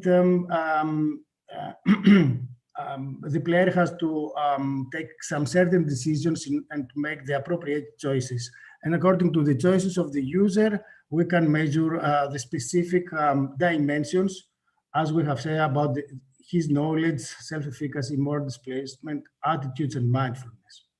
So each answer has its own score related to how proper it is. And after the scenario, the player can be notified about the performance, and the players are getting some recommendations about the next actions. For example, to play again the game, or to change his or her attitude towards something, towards a scenario or a specific situation in the scenario. And after that, we have created a scoring system, and we are saving in our database the scores and the leaderboards. And we have created leaderboards for every scenario, who is the first and second and the last player in a specific scenario. And also for each scenario, we are saving the best average, the latest score of the user. Also about the statistics, we have created the radar chart, and this radar chart has 5 dimensions: the self-efficacy, moral displacement, knowledge, mindfulness, and attitudes. And the player there can see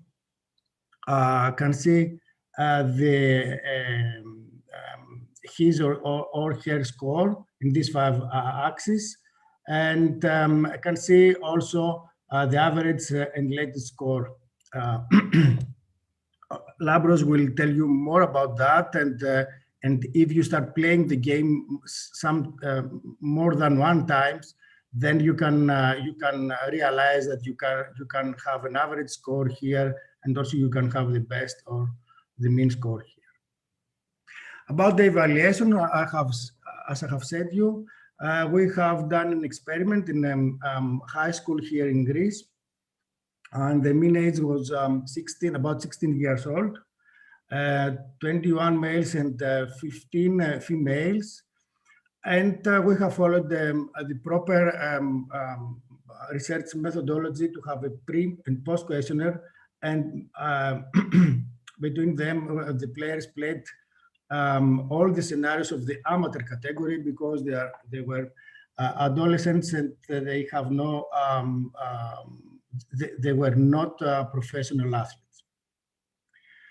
In the pre-questionnaire, there were 7 demographic questions about the age, email, gender, etc.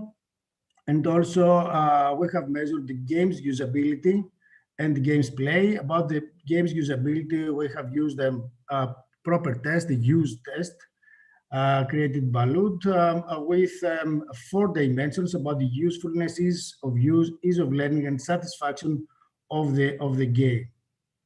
And also we have measured the game's enjoyment. And there we have used the e-game flow questionnaire with 56 items grouped in 8 dimensions about the concentration, clear goal of the game, the feedback, the challenges, the autonomy, immersion, social interaction, and knowledge improvement. And we have realized that about the enjoyment, the results were rather promising, except 2 categories about immersion and social interaction. Our game is not social interactive, it's not a collaborative game. The only social interaction that there is the leaderboards. But about the concentration, clarity, feedback, challenges, and knowledge improvement, because through the game, we would like to improve the knowledge of the users. We think that the game is successful. So more than 90% of the players admitted that the game increased their knowledge and believe that this game was related to the learning task. Also, more than 80% of the participants wanted to learn more about doping. So we think that through the game, we have mobilized the students to learn more about adult doping and doping in general. Also, the participants believe that the game motivates the player to integrate the knowledge taught. But as we have said, there is no social interaction, and this could be a good idea to create collaborative games in order for the students to play together or to play one against other in these scenarios, and to undertake roles, for example, and to play the good guy or the bad guy in the game scenario. But these are ideas for the future extension or implementation of a new game. But as I have said you, the best score of all 8 dimensions was reported in knowledge improvement, and this is our primary goal. And about the usability, we think that all of the aspects of the usability are in a good state. The best is the ease of learning, so the game is very, very easy to be played, and also it's useful, and the users are rather satisfied. So there is a positive attitude of the players towards the game. More than 90% of the participant items answered in both items positively, and more than 60% of the participants were satisfied with the game. And I think this is also promising that about 50% of the participants would recommend the game to a friend, but they would like for the game to be more flexible in order to recover from mistakes. But I would like to say that we do not want to make the game more flexible, because our goal is for the players to play the game again from the start in order to be self-regulated and change their answers in a new gameplay, and not to make some undos in our previous answers. So in overall, we think that the game is useful, and also it is entertaining the users, and it's successful in the primary goal about the knowledge, of the players. So if you would like to play the game, you can scan this QR code here, or you can go online in this link, games CSD.gr, and select the target game. And then, or to download the game, the mobile version of the game from the Play Store, and search for the target. I would like to thank you. I don't know if you have any question.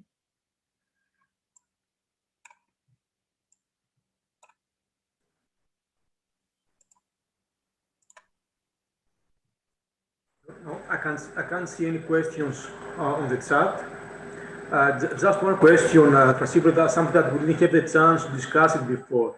What was, let's say, the experience of the students when playing with the game? Besides what was written in the surveys, what was their feedback?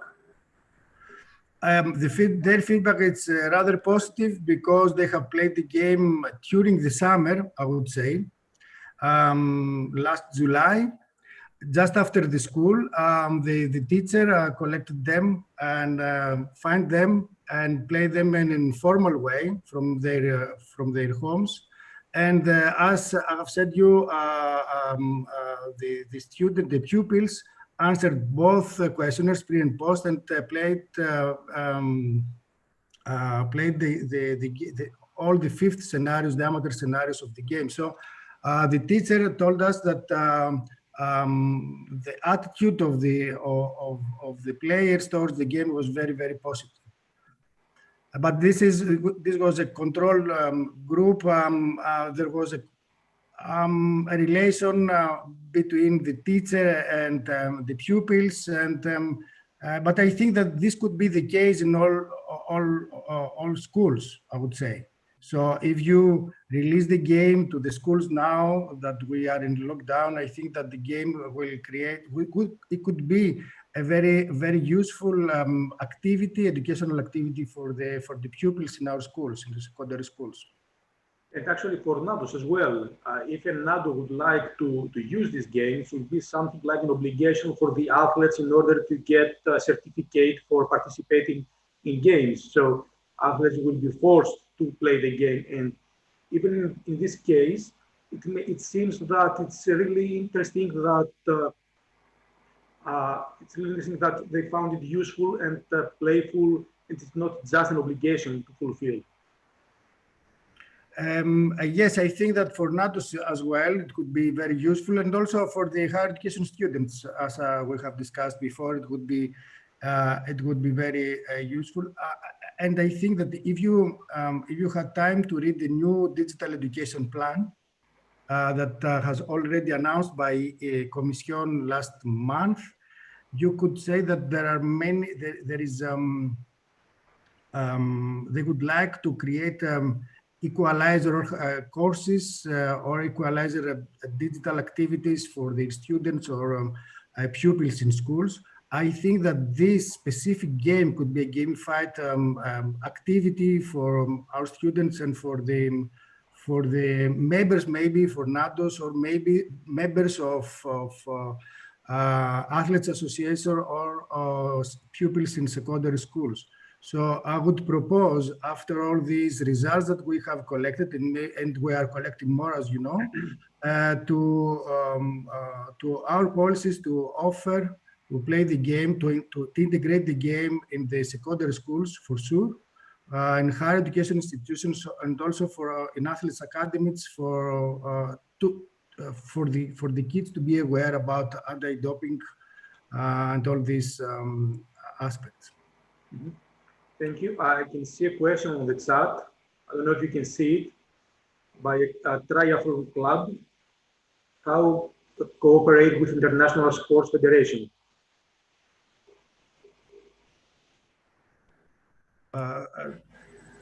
If I understood well, the question actually means how a club can collaborate with International Sports Federation in terms of anti-doping education. Please confirm that this is the meaning of the question. If this is the meaning of the question, actually, international federations have an obligation to provide anti-doping education to their members, which is the national federations.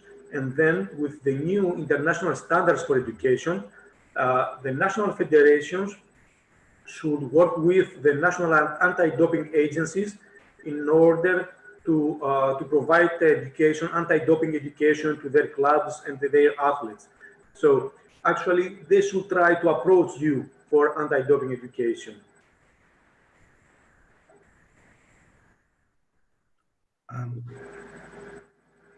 And if I may, Vasilis, I think that if you have any such a question of how to integrate this game in your educational programs, maybe you they could send an email to you, Vasilis, as a coordinator of this project, and then we can send them all the user manuals and some explanations of how to integrate it. But we would have this game available in future as well, just after the end of this project, for many years, as much as we can. And also, I think that we will also disseminate the game in future as well.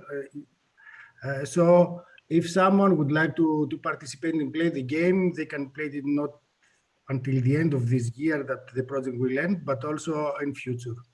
It would be available in all of these languages. And if you would like to extend it for more languages, we can do it, as I've said. Thank you, Drasivoule. We move to the next presentation by Lambros. Yes, Lambros, please start presenting the gameplay. Also, please, Nikos, in the YouTube channel, please disseminate the game link in order for the audience to start playing the game and create an account. So, Lambros, the floor is yours. Okay, hello everyone. I hope you can all see my screen. So here is the actual game. We've talked about it in the whole conference, and it's time to play it. You can find in the game in the games.csd.auth.dr/target. This is the actual link, and you can also find it in the YouTube comments. What we have to do in order to play the game? At first, we have to register. We have to have an account in order to log in with our credentials in the game. If we don't have an account, then it's easy to create one. We press the register button, and then we can see this screen. This is the screen where we have to fill only with characters from the English alphabet. Okay, only you will have to use the Latin alphabet in order to fill these fields. For example, username. Let's say that it's test, first name test, last name test, but you have to fill your own username, your own first name, your own last name, your own email, your own password, your own gender, and then the language. We have to say something about the language. It's in English, Greek, Romanian, or Lithuanian language. And if you choose any of these above, then the whole game, the whole interface, and the stories are shown in the respective language. Okay, so I already have an account, and I will input my own credentials. Okay, incorrect password. Okay. And this is the main menu of the game. As you can see here, it has 5 buttons. It has the play button, the edit account button, the leaderboards button, the profile stats, and the logout. The logout button is the easy one because when you click logout, you log out of the game. And we can see the rest of the others. When you click on the edit account button, then you can edit any of your own personal information, except your email. Okay, your email is the one you can't edit because it's supposed to be unique. And then you save whatever changes you've made. For example, let's say it's the language. Let's press the Romanian language. We save the game, we enter, and we can see here that the whole interface is changed. It's translated into the Romanian language. Let's change it back to English again in order for us to be understandable. Okay, so this is the English interface, and then let's go to the leaderboards. Actually, let's first play the game. Okay, and here you can see our 10 scenarios. Our 10 scenarios are the realistic ones, and they are designed in a way in order to help you in order to help you learn some things, 5 different learning indicators: knowledge, self-efficacy, moral displacement, attitude, and mindfulness. They are destined to be played by amateur and by elite athletes. For example, let's click on the 4th amateur scenario, and the game has started. We can see here that the interface is consisted by this one. This is the dialogue panel where we can see the dialogue of the players. Here, over there on the top left of our screen, there is a bar that it's an indication, it's a presentation of our current score. We will see how it works later in the game. And on the top right corner is the exit button. So by clicking on the window, the game proceeds. By clicking on the dialog panel, you and a few friends are in the training area of a gym, eagerly waiting the start of your first CrossFit session. Okay. We click. The story reveals itself, and we see our first character, Rodney. Rodney, hey guys, are you ready for our first CrossFit session? I'm thrilled. And then Agnes, another character, is shown. And these are all of our characters. Okay, we will click a few dialogues until, let me answer this, and I will explain later. Okay, here we can see that there is a question. We missed a question earlier, that's why I clicked so fast in the options. Here is the question: what about the other stuff, performance-enhancing drugs like steroids and stuff? What's your opinion about them? And there are some answers. For example, here there are 3 answers. I'll be honest, I wouldn't mind trying performance-enhancing drugs. They can really improve, etc. As long as the decision to take performance-enhancing drugs is informed. Okay, I'd never take them. No way. I think the problems they can create outweigh the benefits. And the question was, what's our opinion about the drugs? Then, according to our view, according to our opinion, we click one of these options. And when we click one of these options, each option has its own value, its own score. And when we click it, let's say that we click this one, then we can see up there that the yellow triangle is going to the right. That means that we're getting more points, that our score is even bigger now because we decided to take the right option. We clicked on the right option. Okay. There is a change in the scenery, in the background image, and the story continues. And let's say that we click this one. You can see here that the bar was, the score was decreased. We have fewer points, and we can see it right here because it went a little bit on the left side. I think we've seen enough. Let's press the exit button. Are you sure you want to leave? Yes. Okay, and we're back on the main menu. Okay, there are other scenarios also: the gym setting, the fitness gym, the gym training, the sports stadium, and the fitness seminar. Each of these scenarios is destined to be played in order to learn some new things about how to self-regulate and how to learn more things about. And then we will go to the leaderboards, and that's our current scores. You can see here that we have many users who have completed the scenarios, and the 28 points are the maximum amount of points that each player can take when he or she decides to play the first scenario.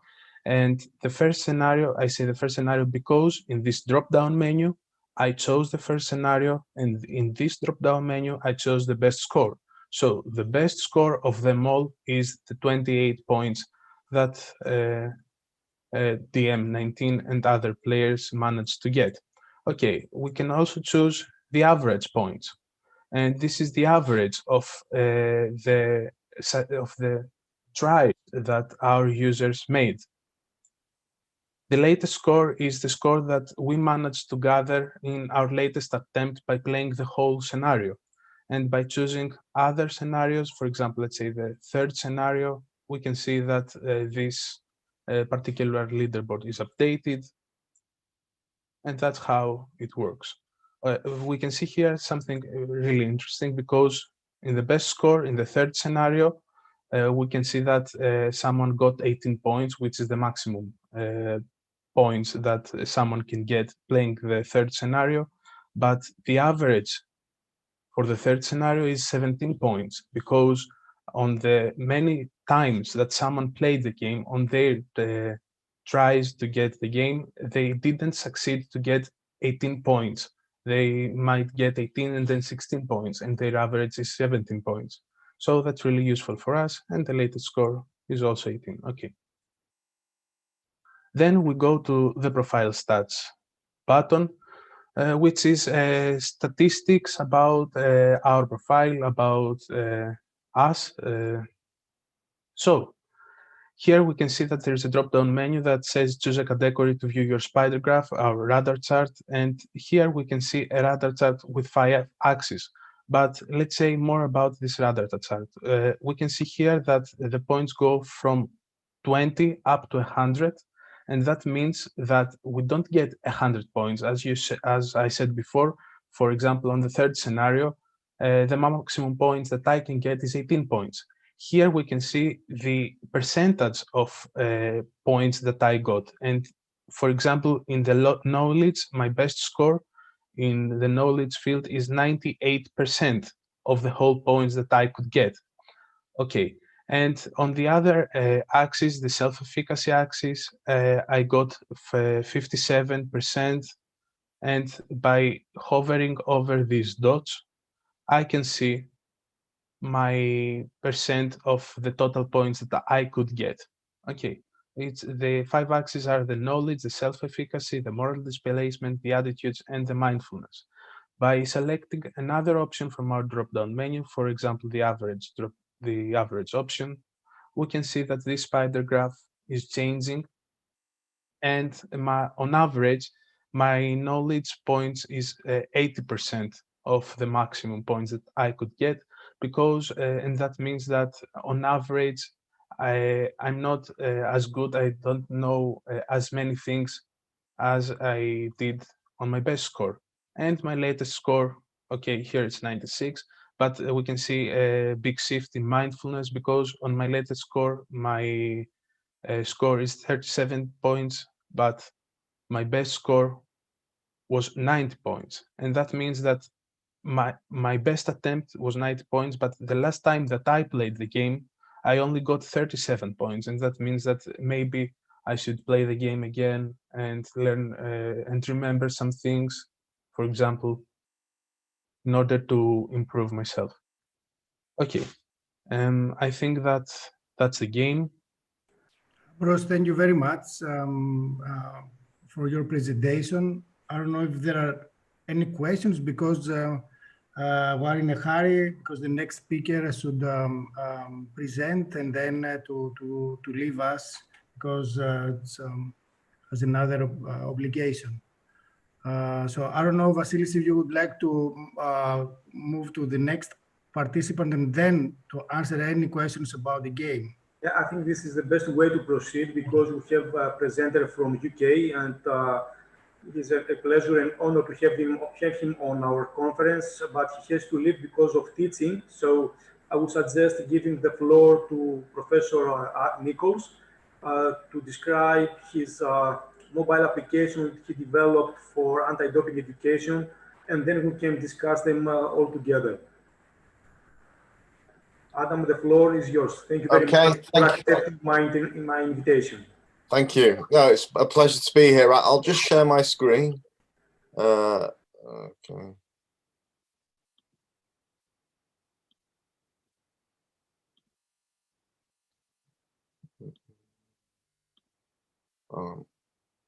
So can everybody see my PowerPoint presentation now? Yes, it's brilliant. Thank you.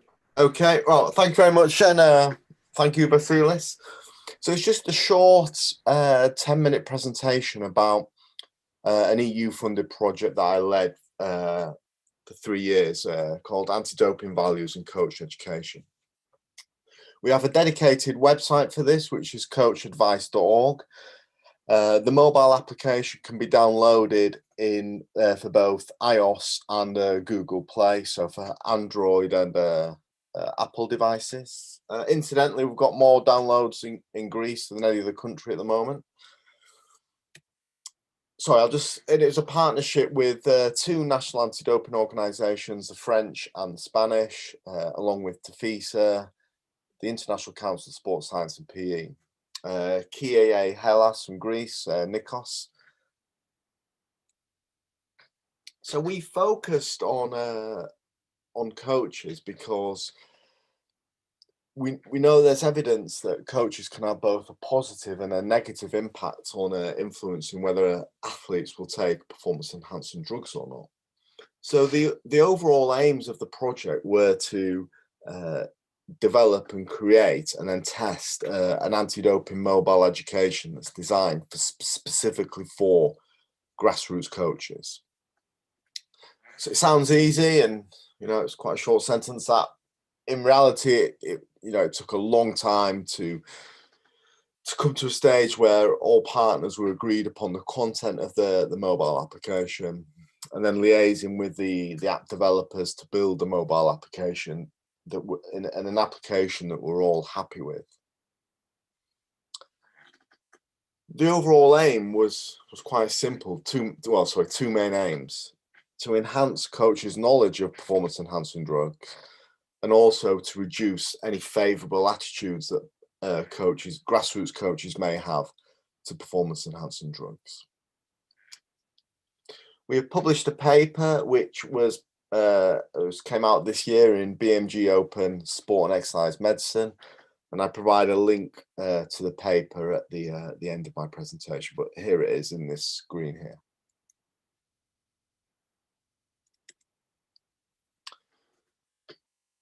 So when creating the app, we wanted a mobile application that was thought-provoking, it was interactive, and it was just more than just simple plain text and people reading the content. So we had interactive activities where people would make decisions based on their values, their principles. And we also wanted the mobile application to engage the coaches in making thoughts. So we weren't telling them you should do this, you should do that. It's how would you react in this situation? And we did that by having some structure in terms of these decision trees, but also some animations. And I will show you an example of an animation next. But the content was based around 5 key modules on promoting fair play, substances, supplements, rules, and how coaches can provide support to the athletes that they coach. So here is an example of an animation, and what I would say, I guess the challenge of making these animations were that we weren't allowed any language, particularly because we knew the mobile application would be available in 6 languages, and creating 6 specific animations with incorporating 6 different languages would have been quite problematic. So I'll just play the animation now.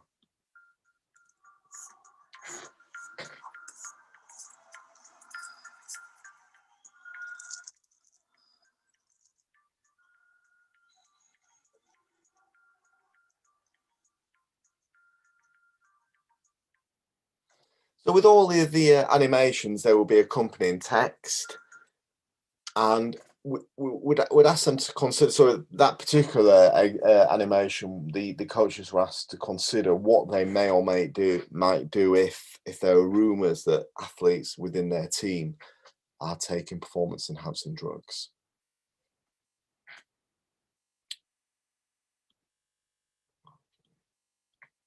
That's better. Right. So in terms of the method, then, so this was a 3-year project funded by the European Union, and we'd anticipated that building the app would take a relatively short amount of time. I think it was probably around 6 to 9 months. It actually took us 2 years to build the app. So as a consequence, we had to adjust the presentation. The actual data collection, and reduce it significantly. So we conducted a feasibility study in which we recruited 200 grassroots coaches. Initially, we were going to recruit over 1,000 grassroots coaches, but given time circumstances, we really had to pin back what we wanted to do. We randomly allocated 100 to a control group and 100 that received the advice mobile application. The primary outcome was to increase the doping knowledge among the coaches, and the secondary outcome was to reduce doping attitudes. And we used 2 different questionnaires. So doping knowledge was adapted version of Blank's questionnaire, and the doping attitudes was measured by Petrotsi's performance enhancement attitude scales. The questionnaires were completed 6 weeks apart for both groups, and for the advice group, it was pre and 6 weeks post receiving the mobile application.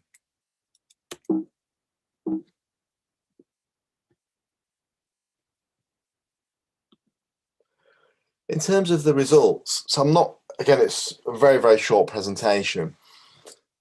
Essentially, we found that the mobile application had a significant impact on reducing both attitudes and increasing doping knowledge. So I think it's a little bit clearer if we look at these graphs here. So on the x-axis, it's the time points, time point 1 and time point 2, and on the y-axis, it's doping knowledge. A higher score indicates increased doping knowledge. So at time point 1, the experimental group was the blue line and the control group was the yellow line. At time point 1, both groups scored relatively low for doping knowledge. The control group remained relatively stable, but there was a significant increase in the experimental group, which would show that hopefully the mobile application had an impact on increasing the knowledge of the coaches. And then the second figure relates to the attitude score.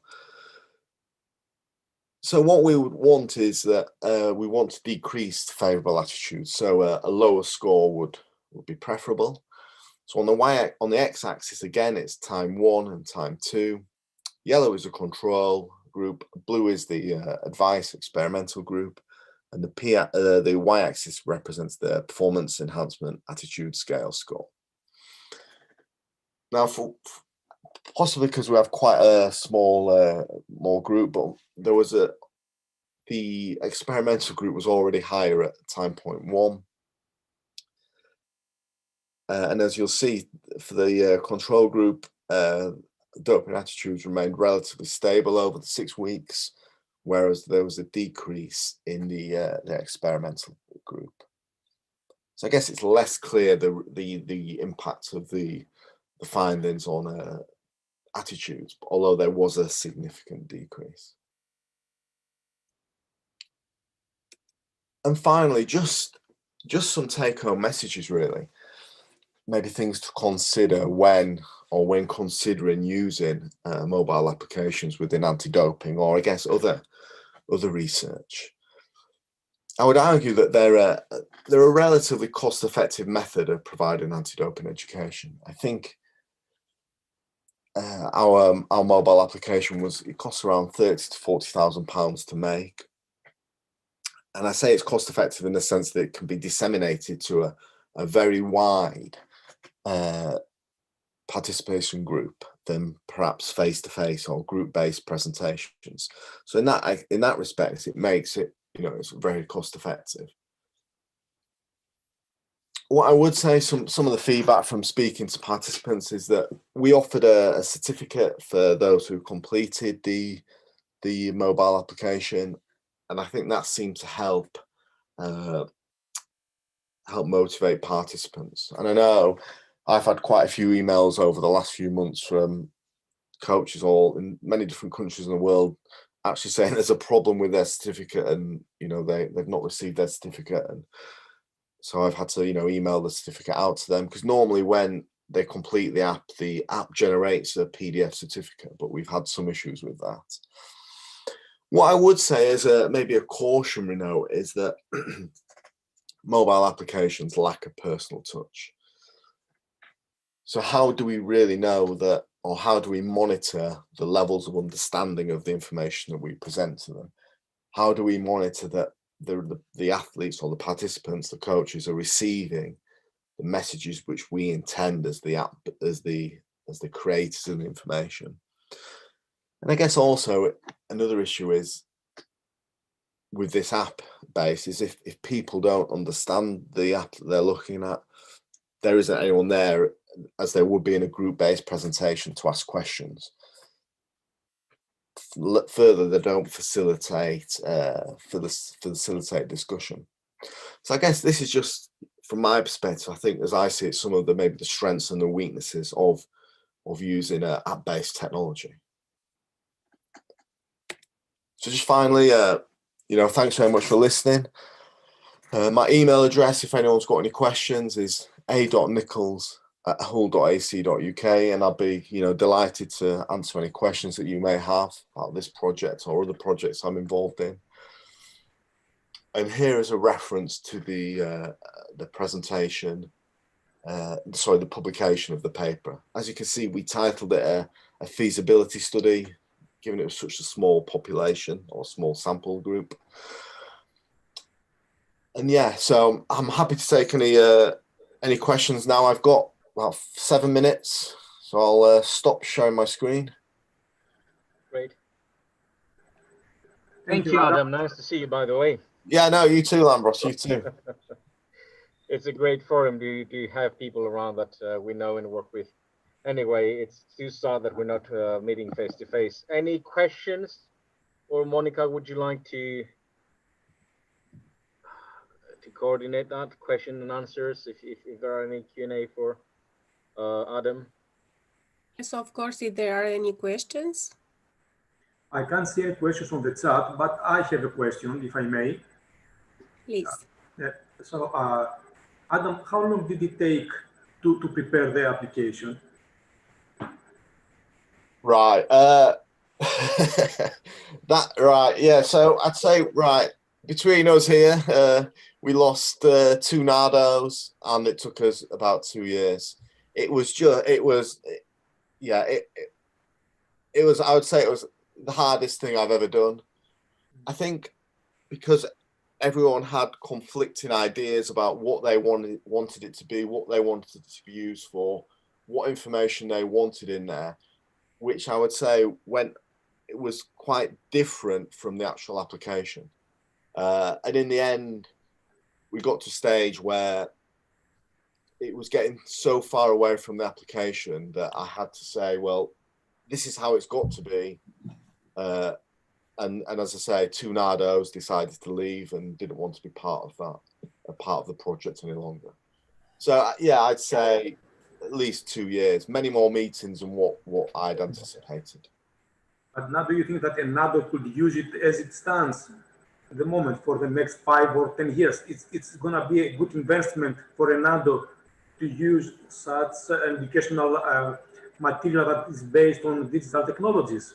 Yeah, I think like, so for example, in the UK, there's quite a few governing bodies that are using this as part of their core education now, and it's compulsory for coaches within the sport of rugby league to use this. And I think that given most of the application is about promoting fair play, honesty, and less is actually specifically about the rules per se, that I think it will be valid for certainly the next 3 to 4 or 5 years.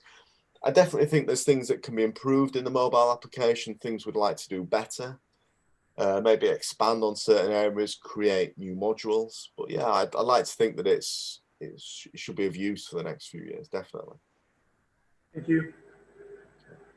Okay, thank you. And now I'll invite Lambros Lazuras. Please, Lambros, to present your paper, Virtual and Face-to-Face Communities of Practice, the Impact Project. Yep, I hope that you can see my screen. Can you see my screen now and my presentation? Hopefully you should. Yes, now yes. All right. Brilliant. So I'm taking over from Adam to present another Erasmus Plus sport project, which is called Project Impact. And this is about creating the structures where we can share knowledge and best practices for clean sport in a way what we're doing here today, but perhaps in a more systematic and regulated way.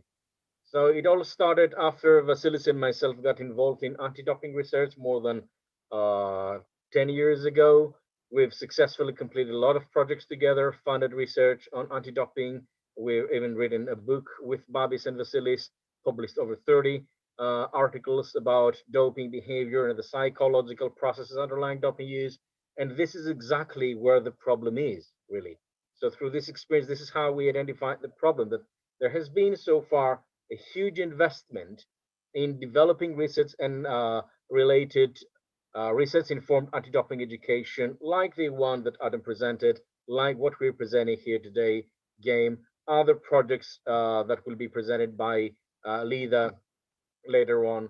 So a lot of investment from the European Commission, International Olympics Committee, and other anti-doping organizations and governing bodies across the globe, investment in anti-doping education. However, although these are all beautiful and very useful, we tend to have a lot of outputs with important novel features, but without the necessary connections between them. So we tend to have duplicate effort in some cases, invisible best practices. So what Adam just presented is brilliant, but the key question is that do people in the world of sport really know about it? Do they know how to access it, how to use it? Is there a way to signpost it and tell coaches or sport governing bodies that this is a way, if you're interested in animated education, you know, you can use Advice Project and you can start using it with your athletes and your coaches. Fragmented knowledge flows, and we don't really know how much of the projects that we've developed and the educational tools like GAME that have a good fit to practice. So for this reason, what we came up with an idea 2 years ago, we said we need a structure, we need a framework for knowledge management where we could capitalize on this knowledge that we have so far, kind of develop a capital of this knowledge, and then store it and give it to the people who are mostly in need for using it. Mostly sport governing bodies, sport stakeholders, and anti-doping organizations across the globe, regional or national. So our idea was to develop the first communities of practice for clean sport education in Europe, and through that enable the synergies among the key stakeholders in this arena, mostly talking about anti-doping practitioners, people from the world of sport, and expert academics. And then we would ideally would like to use those communities of practice to inspire people, especially in recreational and grassroots sport, to be involved more actively in anti-doping education, clean sport education practices. So why community of practice? What is a community of practice? It's really an old term. I mean, we can really reflect on communities of practice. Thousands of years ago, people sitting around the campfire and discussing ways of hunting, for instance, right? Or later on about cultivating the earth, you know. So essentially, we're talking about groups of people who share a common set of problems, a common set of ideas or concerns about something. They're passionate about it, and they want to further deepen and extend their knowledge and find new ways of resolving maybe old problems, right? And this is the idea. This is what this is all about, and that's what we're trying to create in Impact communities of practice. We want to use a way to capitalize on the knowledge we have already from the different anti-doping education projects across the globe and streamline them to the people in need in elite and professional sports and in amateur recreational and grassroots sport. Now, this is highly relevant to the implementation, to the upcoming implementation of the International Standards of Education by the World Anti-Doping Agency. There are four main pillars there: values-based education, awareness raising, information provision around anti-doping, and anti-doping education using a rounded perspective. Now, we think that with our communities of practice, we could really help national and regional anti-doping organizations really do that. And we know this because we already completed successfully communities of practice in 5 different countries. We have different communities of practice. 6 different countries. I always forget to include the United Kingdom, maybe because I live here.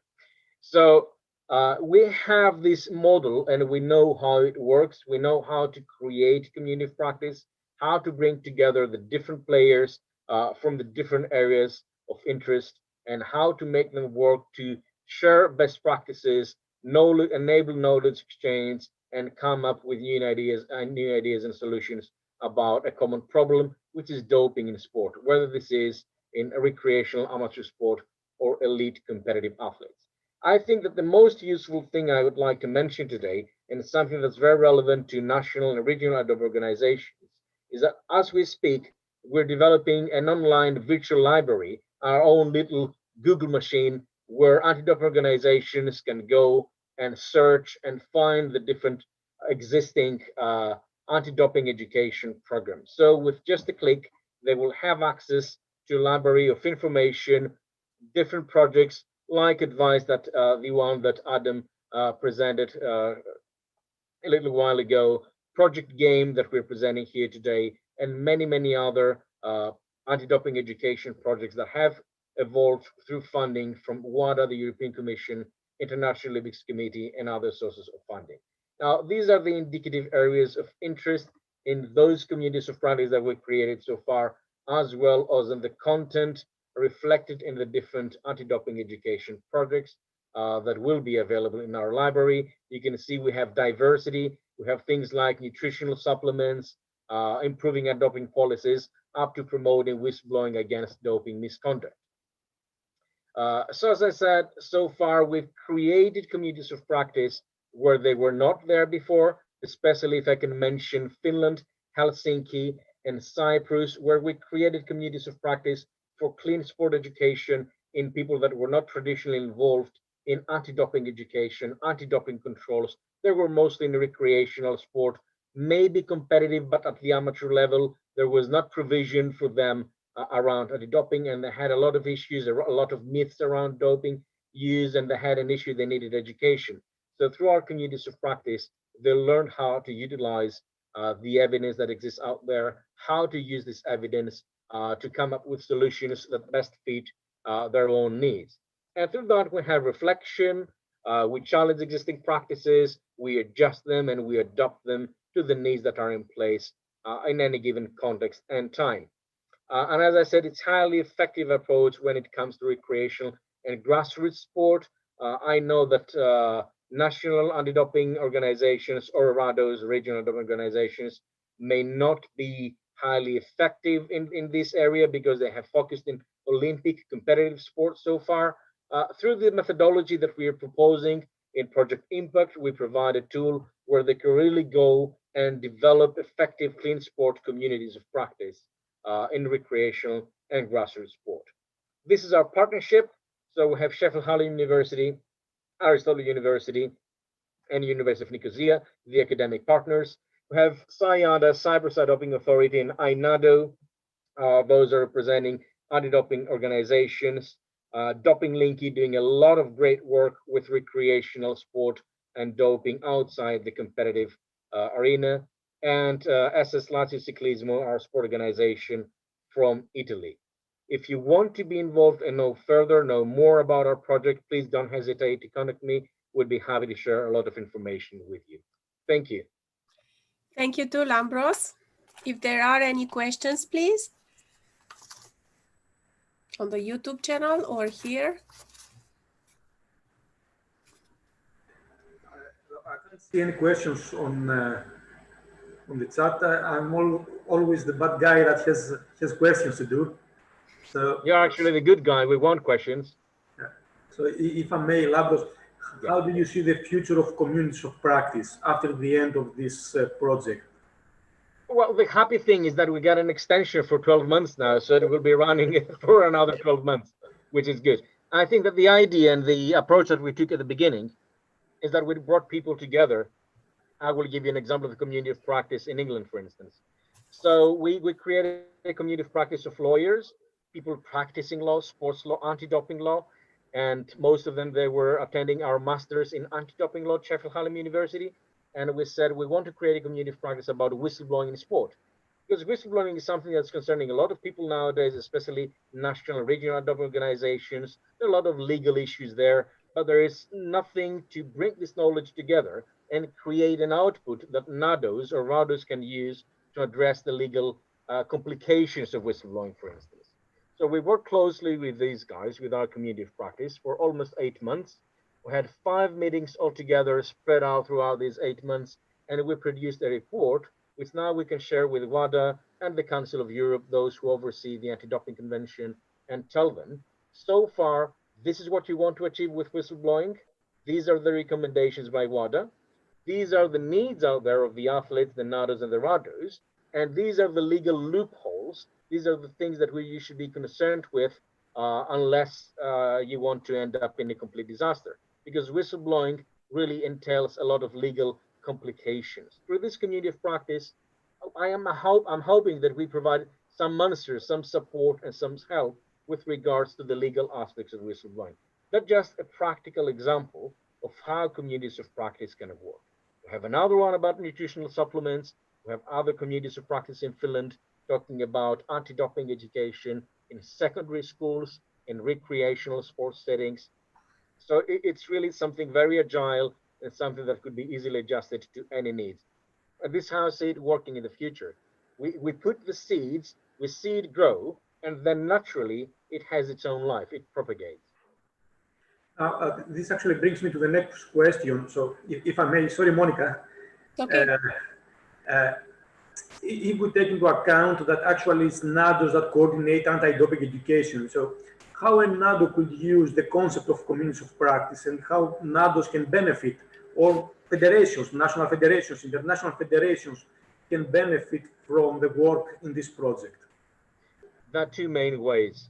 One way is that NADOs create their own communities of practice between them. So let's say that we have NADOs in Latin America, right?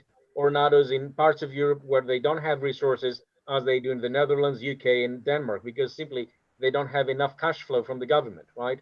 So what they can do is they can share resources. So we can provide them with the methodology, how they create a virtual community of practice, and they exchange information between each other, the different NADOs, about how they do things, how they implement the ISC criteria by WADA.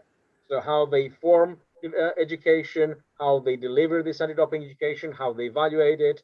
So by sharing knowledge, they help each other. And I think that especially for organizations that don't have enough resources, this is highly useful. Now, another way is to create communities of practice within your country. So as a NADO, if you're interested, we provide you with a methodology of how to create a clean sport community for athletics, for instance, or for cycling. So you gather together the local clubs or regional clubs, you create a community, you set the pace, you signpost them to specific educational outputs and material, they learn how to use it, and then they engage in some sort of reflection themselves. Are they better now that they did this education compared to how they were before? And the better could be defined here in terms of absolute risk of engaging in doping. So if a NADO knows that there is a problem, let's say in a specific sport, let's say weightlifting, I don't know why I picked that up. So they could implement a community of practice with weightlifters, coaches, the national governing body, which is the federation in a country, and then they can show them through our impact methodology how to run this community of practice, how to actively engage them in anti-doping education, and how this has brought changes to the way they think about doping behavior and the way they're involved in anti-doping practices. Thank you. Thank you very much. Thank you. Okay, thank you. So as far as I have understood, so we can join this community as a member or as a user? however you want. I mean, you can create, let's say you want to create your own community of practice with your students at UNEFS, at your university. You can do this as an educational activity. So you have sports science students, they have no clue, they're first or second year, they have no clue about anti-doping education as part of their employability in their career. You want to train them in that, and you give them an active learning task. You tell them, you want to know more about doping? You will know through practice. So go to this website, download the anti-doping education products, and create a presentation among you, which features are best and which features are not good, or which of those existing programs would fit the needs of, let's say, the Romanian Federation of Football. So you can use it as an educational tool. You can use it as a way to bring people together and talk about anti-doping education. And you can use it as a lively community that inspires and creates more talk around anti-doping. And I think that this is what we want. We want more people being involved in the anti-doping discussion. Okay, thank you. Thank you. Thank you. Any other questions? Okay, thank you so much, Lambros. Cheers, thank you. Thank you, Monica. Thank you. And now I will invite Lida Scufa. Hello, Lida, how are you? Hello, everyone. To present her paper. Okay, let me share my screen.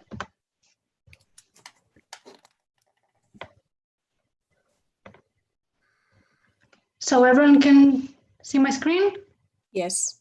Okay, so I'm going to represent you the anti-DIF project. Existing evidence suggests that there is a lack of knowledge about doping-related issues in football players. It has been shown that 80% of athletes aren't able to answer correctly questions related to the anti-doping regulations and even the definition of doping. In addition, more than half of athletes aren't aware of the side effects of steroids, which is one of the most common doping substances in sport. So this lack of knowledge is also apparent in regard to nutritional supplements. 1 in 5 football players use nutritional supplements without seeking advice from a professional. So this evidence highlights the significant need of education in football. The aim of the Anti-DIF project is to educate football players about doping. In this respect, we developed animated videos, 10 videos, that can assist football players learn about doping and make informed decisions against doping use. The videos have been developed to cover the 3 main needs for education, and that is ethical considerations, side effects, and determinants of doping use. Education on ethical consideration is supported by 2 videos. As you can see, the spirit of sport and ethical considerations. Side effects are addressed through 4 videos, taking medication and health side effects. And lastly, 2 main determinants of doping use for grassroots football have been addressed in the Anti-DIF project: body image concerns and social pressure to dope. And each of these determinants is addressed with 2 videos. The first video for ethical consideration is about the spirit of sport. We all know that doping is against the spirit of sport. However, not all football players are aware about the values underpinning the spirit of sport. The video describes the values comprising the spirit of sport and provides relevant examples of everyday life in sport. The second video, ethical consideration, is about the justifications that people typically use in order to protect their self-worth from their ambiguous behaviors. In this process, they use several rationalizations that make the ambiguous behavior seem acceptable. So this video describes the mechanisms that people use to rationalize the decision to dope, and the aim of the video is to educate athletes in order to be able to identify these justification mechanisms and be able to develop adequate counter-arguments.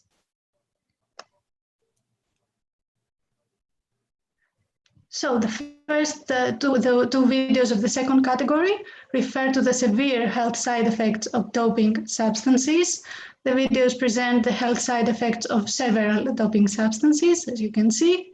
And the aim is to educate athletes in order to be able to identify the most common side effects of these substances and understand that using them will harm their health. The second two videos refer to nutritional supplements. Nutritional supplements serve as an alternative to doping use, but still there are dangers in using them. These videos highlight that nutritional supplements can lead to a positive doping control. The aim of the first video is to educate athletes in order to be able to understand that they are responsible for any substance found in their body and the need for taking their nutritional supplements.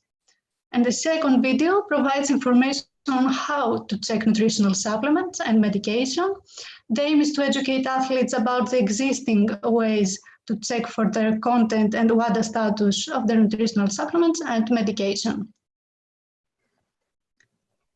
The first video of the third category refers to an important determinant of doping use, and that is misconceptions of body image.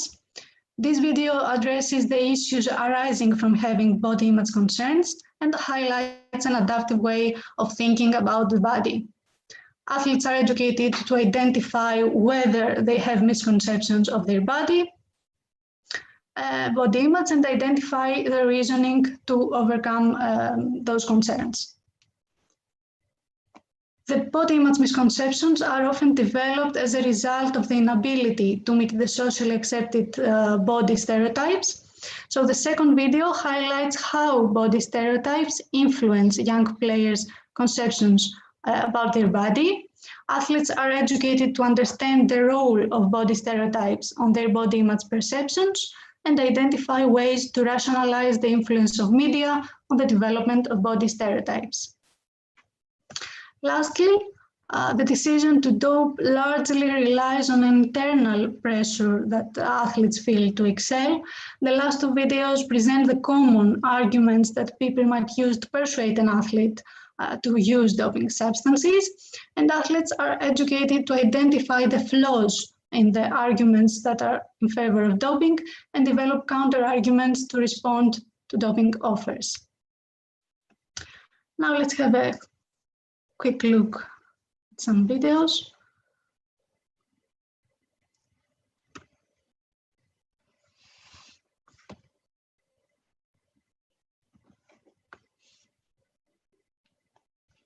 This is the website of the project.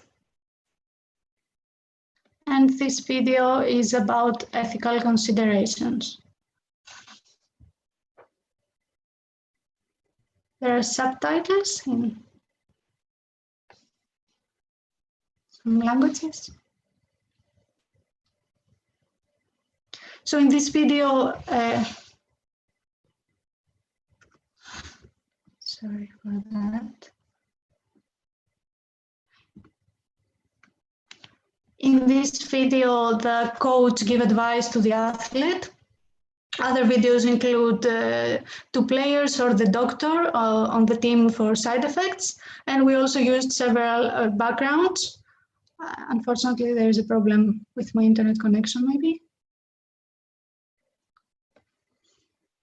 So the coach explains to the athlete how the psychological mechanisms that they use when doping work. It gives information in a very simple way so that athletes understand how these mechanisms work.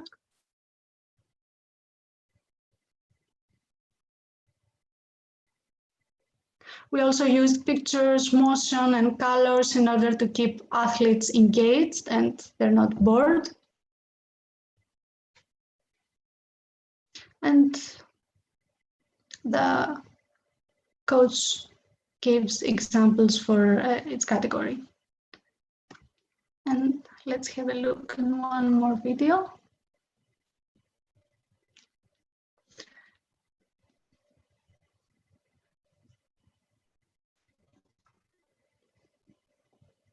This is the second part of the taking medication.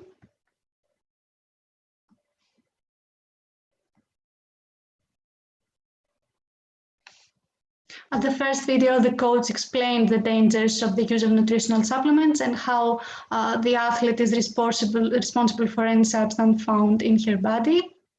Here we have a female player and a female coach. The athlete has decided to use nutritional supplements, and the coach introduces some websites.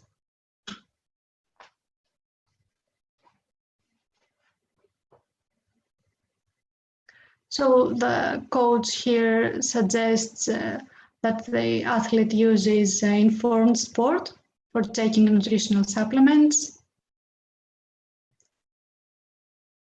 The video gives details on the website.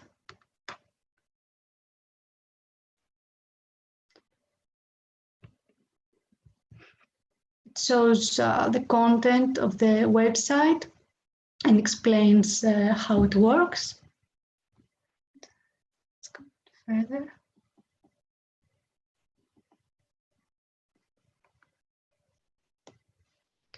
And here the athlete asks about medication, and the coach suggests a global DRO for taking medicine. It gives information on the website.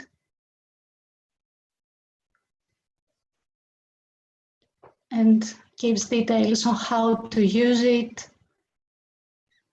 so the athlete is familiarized with it.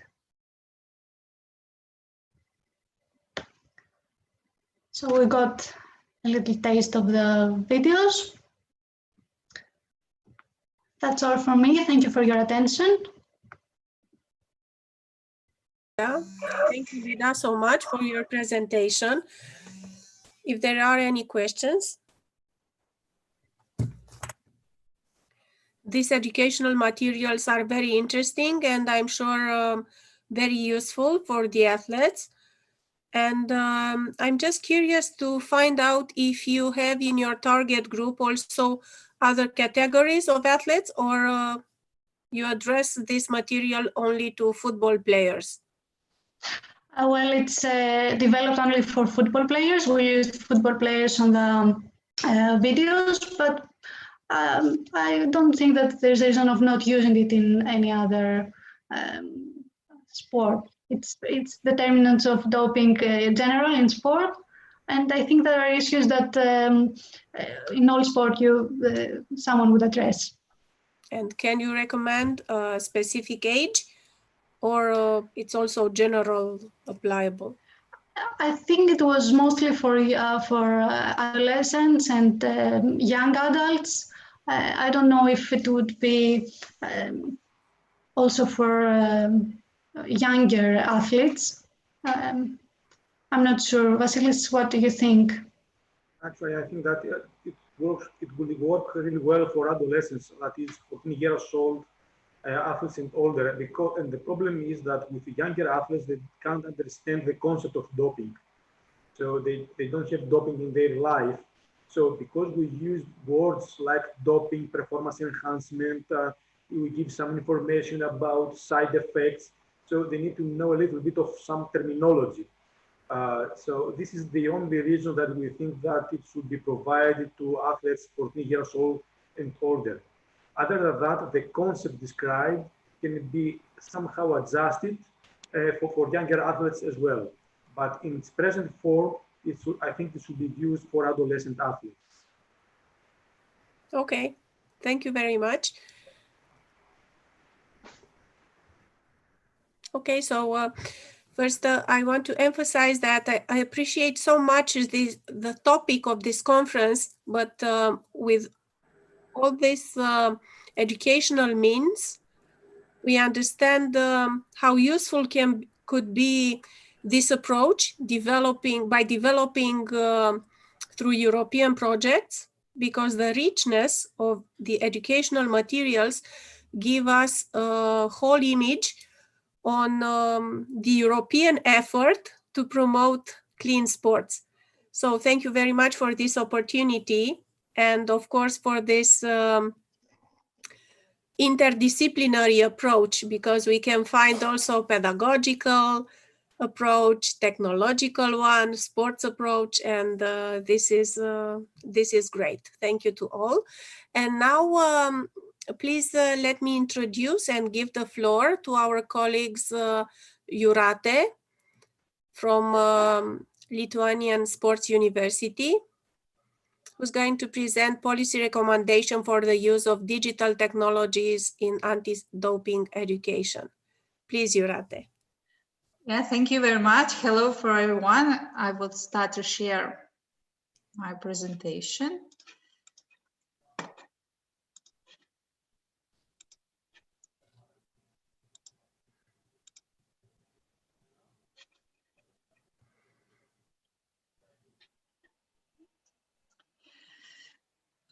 So I would want to start from the introduction. It's being a human practice, sports are vulnerable to human excess and distortion.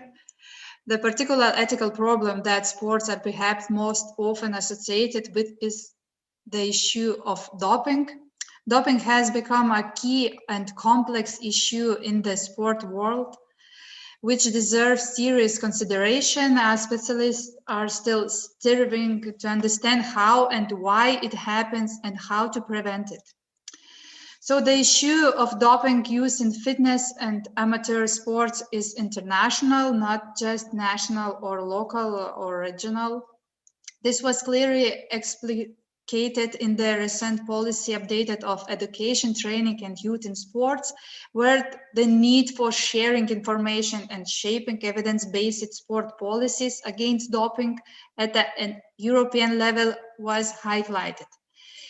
Designating new intervention with certain groups implies meeting new challenges of a certain audience that use more and more the new technologies such as smartphones, apps, and different devices that will be used by individuals in the near future.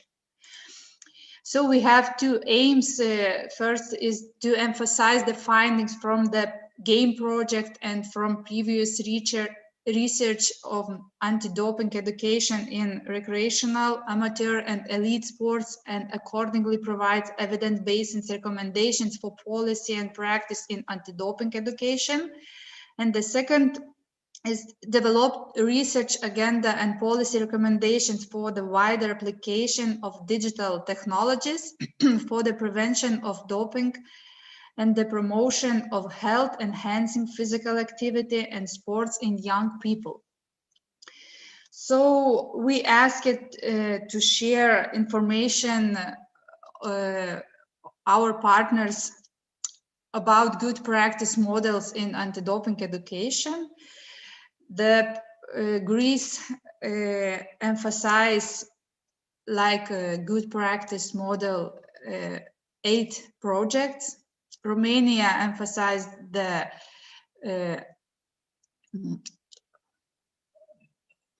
activity of National Anti-Doping Agency and the university curriculum, and also 3 projects. Lithuania also emphasized the activity of NADA and Lithuanian Sports University, and 2 projects, and Cyprus emphasized the activity of National Anti-Doping Agency. So we make a SWOT analysis about anti-doping education in different countries, in the countries of partners of GAME project. So to save your time, I want to summarize the SWOT analysis. And as we can see, all partners of GAME project, like strengths, emphasize the educational system and NADA effort. Like weakness, the low economic investments in anti-doping. All partners emphasize like opportunities, the technological innovation for anti-doping implementation, and the political initiatives, involvement of media, and closer cooperation with sports federations. And like threats, all partners say that it's very important that instability social economical factors, on willingness and technological developments. So we make the main recommendation from about technological innovation for anti-doping implementation. So all partners emphasize that it's very important to use the new technologies to promote and implement anti-doping programs. Also to make e-learning educational platforms at most universities, colleges and schools. So it's very important to increase number of online courses provided by educational institutions and sports federations, greater willingness to incorporate new resources into their existing programs. And it's very important increase access to smartphone technology and digital apps, both in which are easy to use. So, because I'm the last speaker, I tried to make a very short presentation. So thank you very much for your attention, and please, questions. Thank you, Rate. Thank you so much. Thank you. We are waiting for the questions, if there are.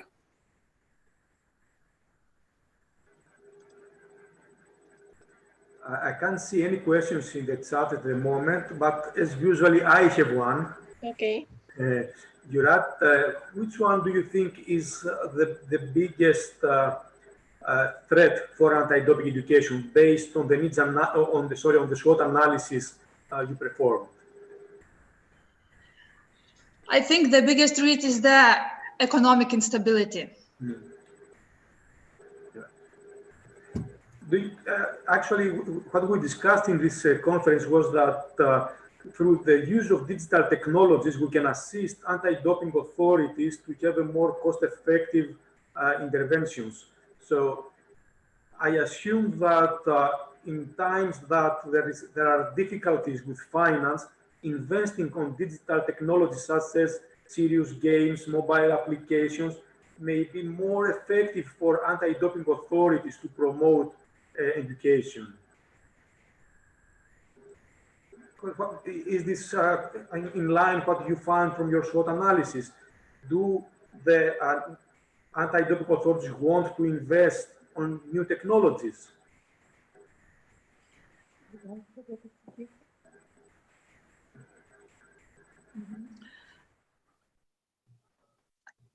My question is, from the SWOT analysis, do you think that anti-doping authorities want to invest on new technologies, or it is something that they don't consider at the moment?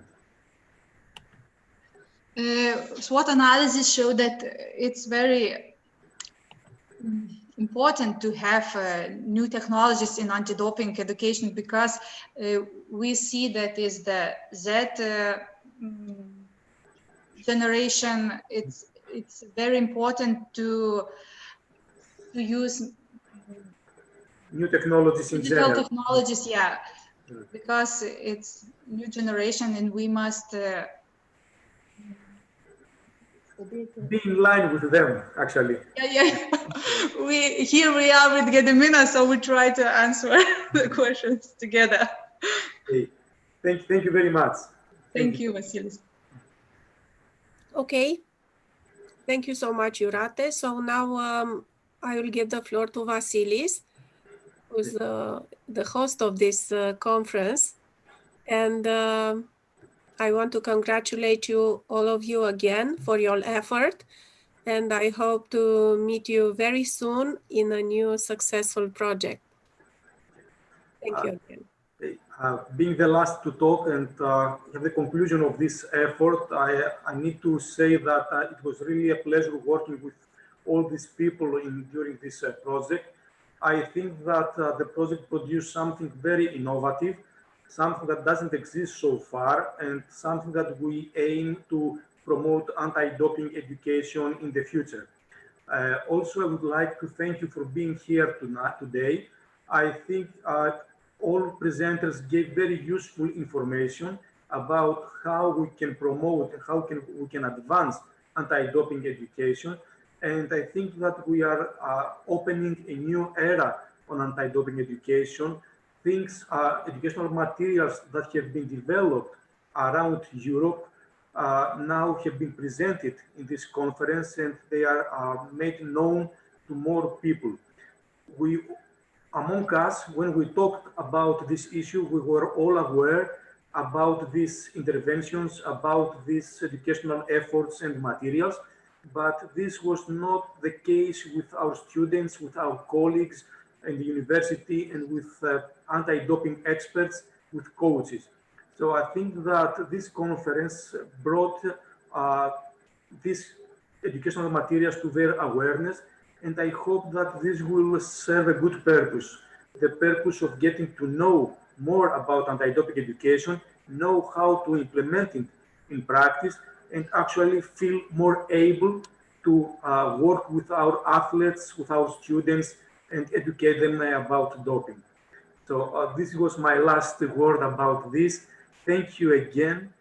Thank you for your participation in this conference, but mostly thank you for your fruitful collaboration the past 3 years while working in developing this this serious game. Thank you, Vasilis. It's our pleasure to be working with you anyway. And thank to everybody who attended the conference. And actually, it is a great surprise. It's not surprise, it's a very good feeling to see that almost 300 people attended the conference, and the majority of them remained till the end of the conference. They didn't just enter to get certification, but they entered, they saw the conference, they found something interesting into the conference and stayed till the end. So I would like to extend my thanks to everybody who attended this conference.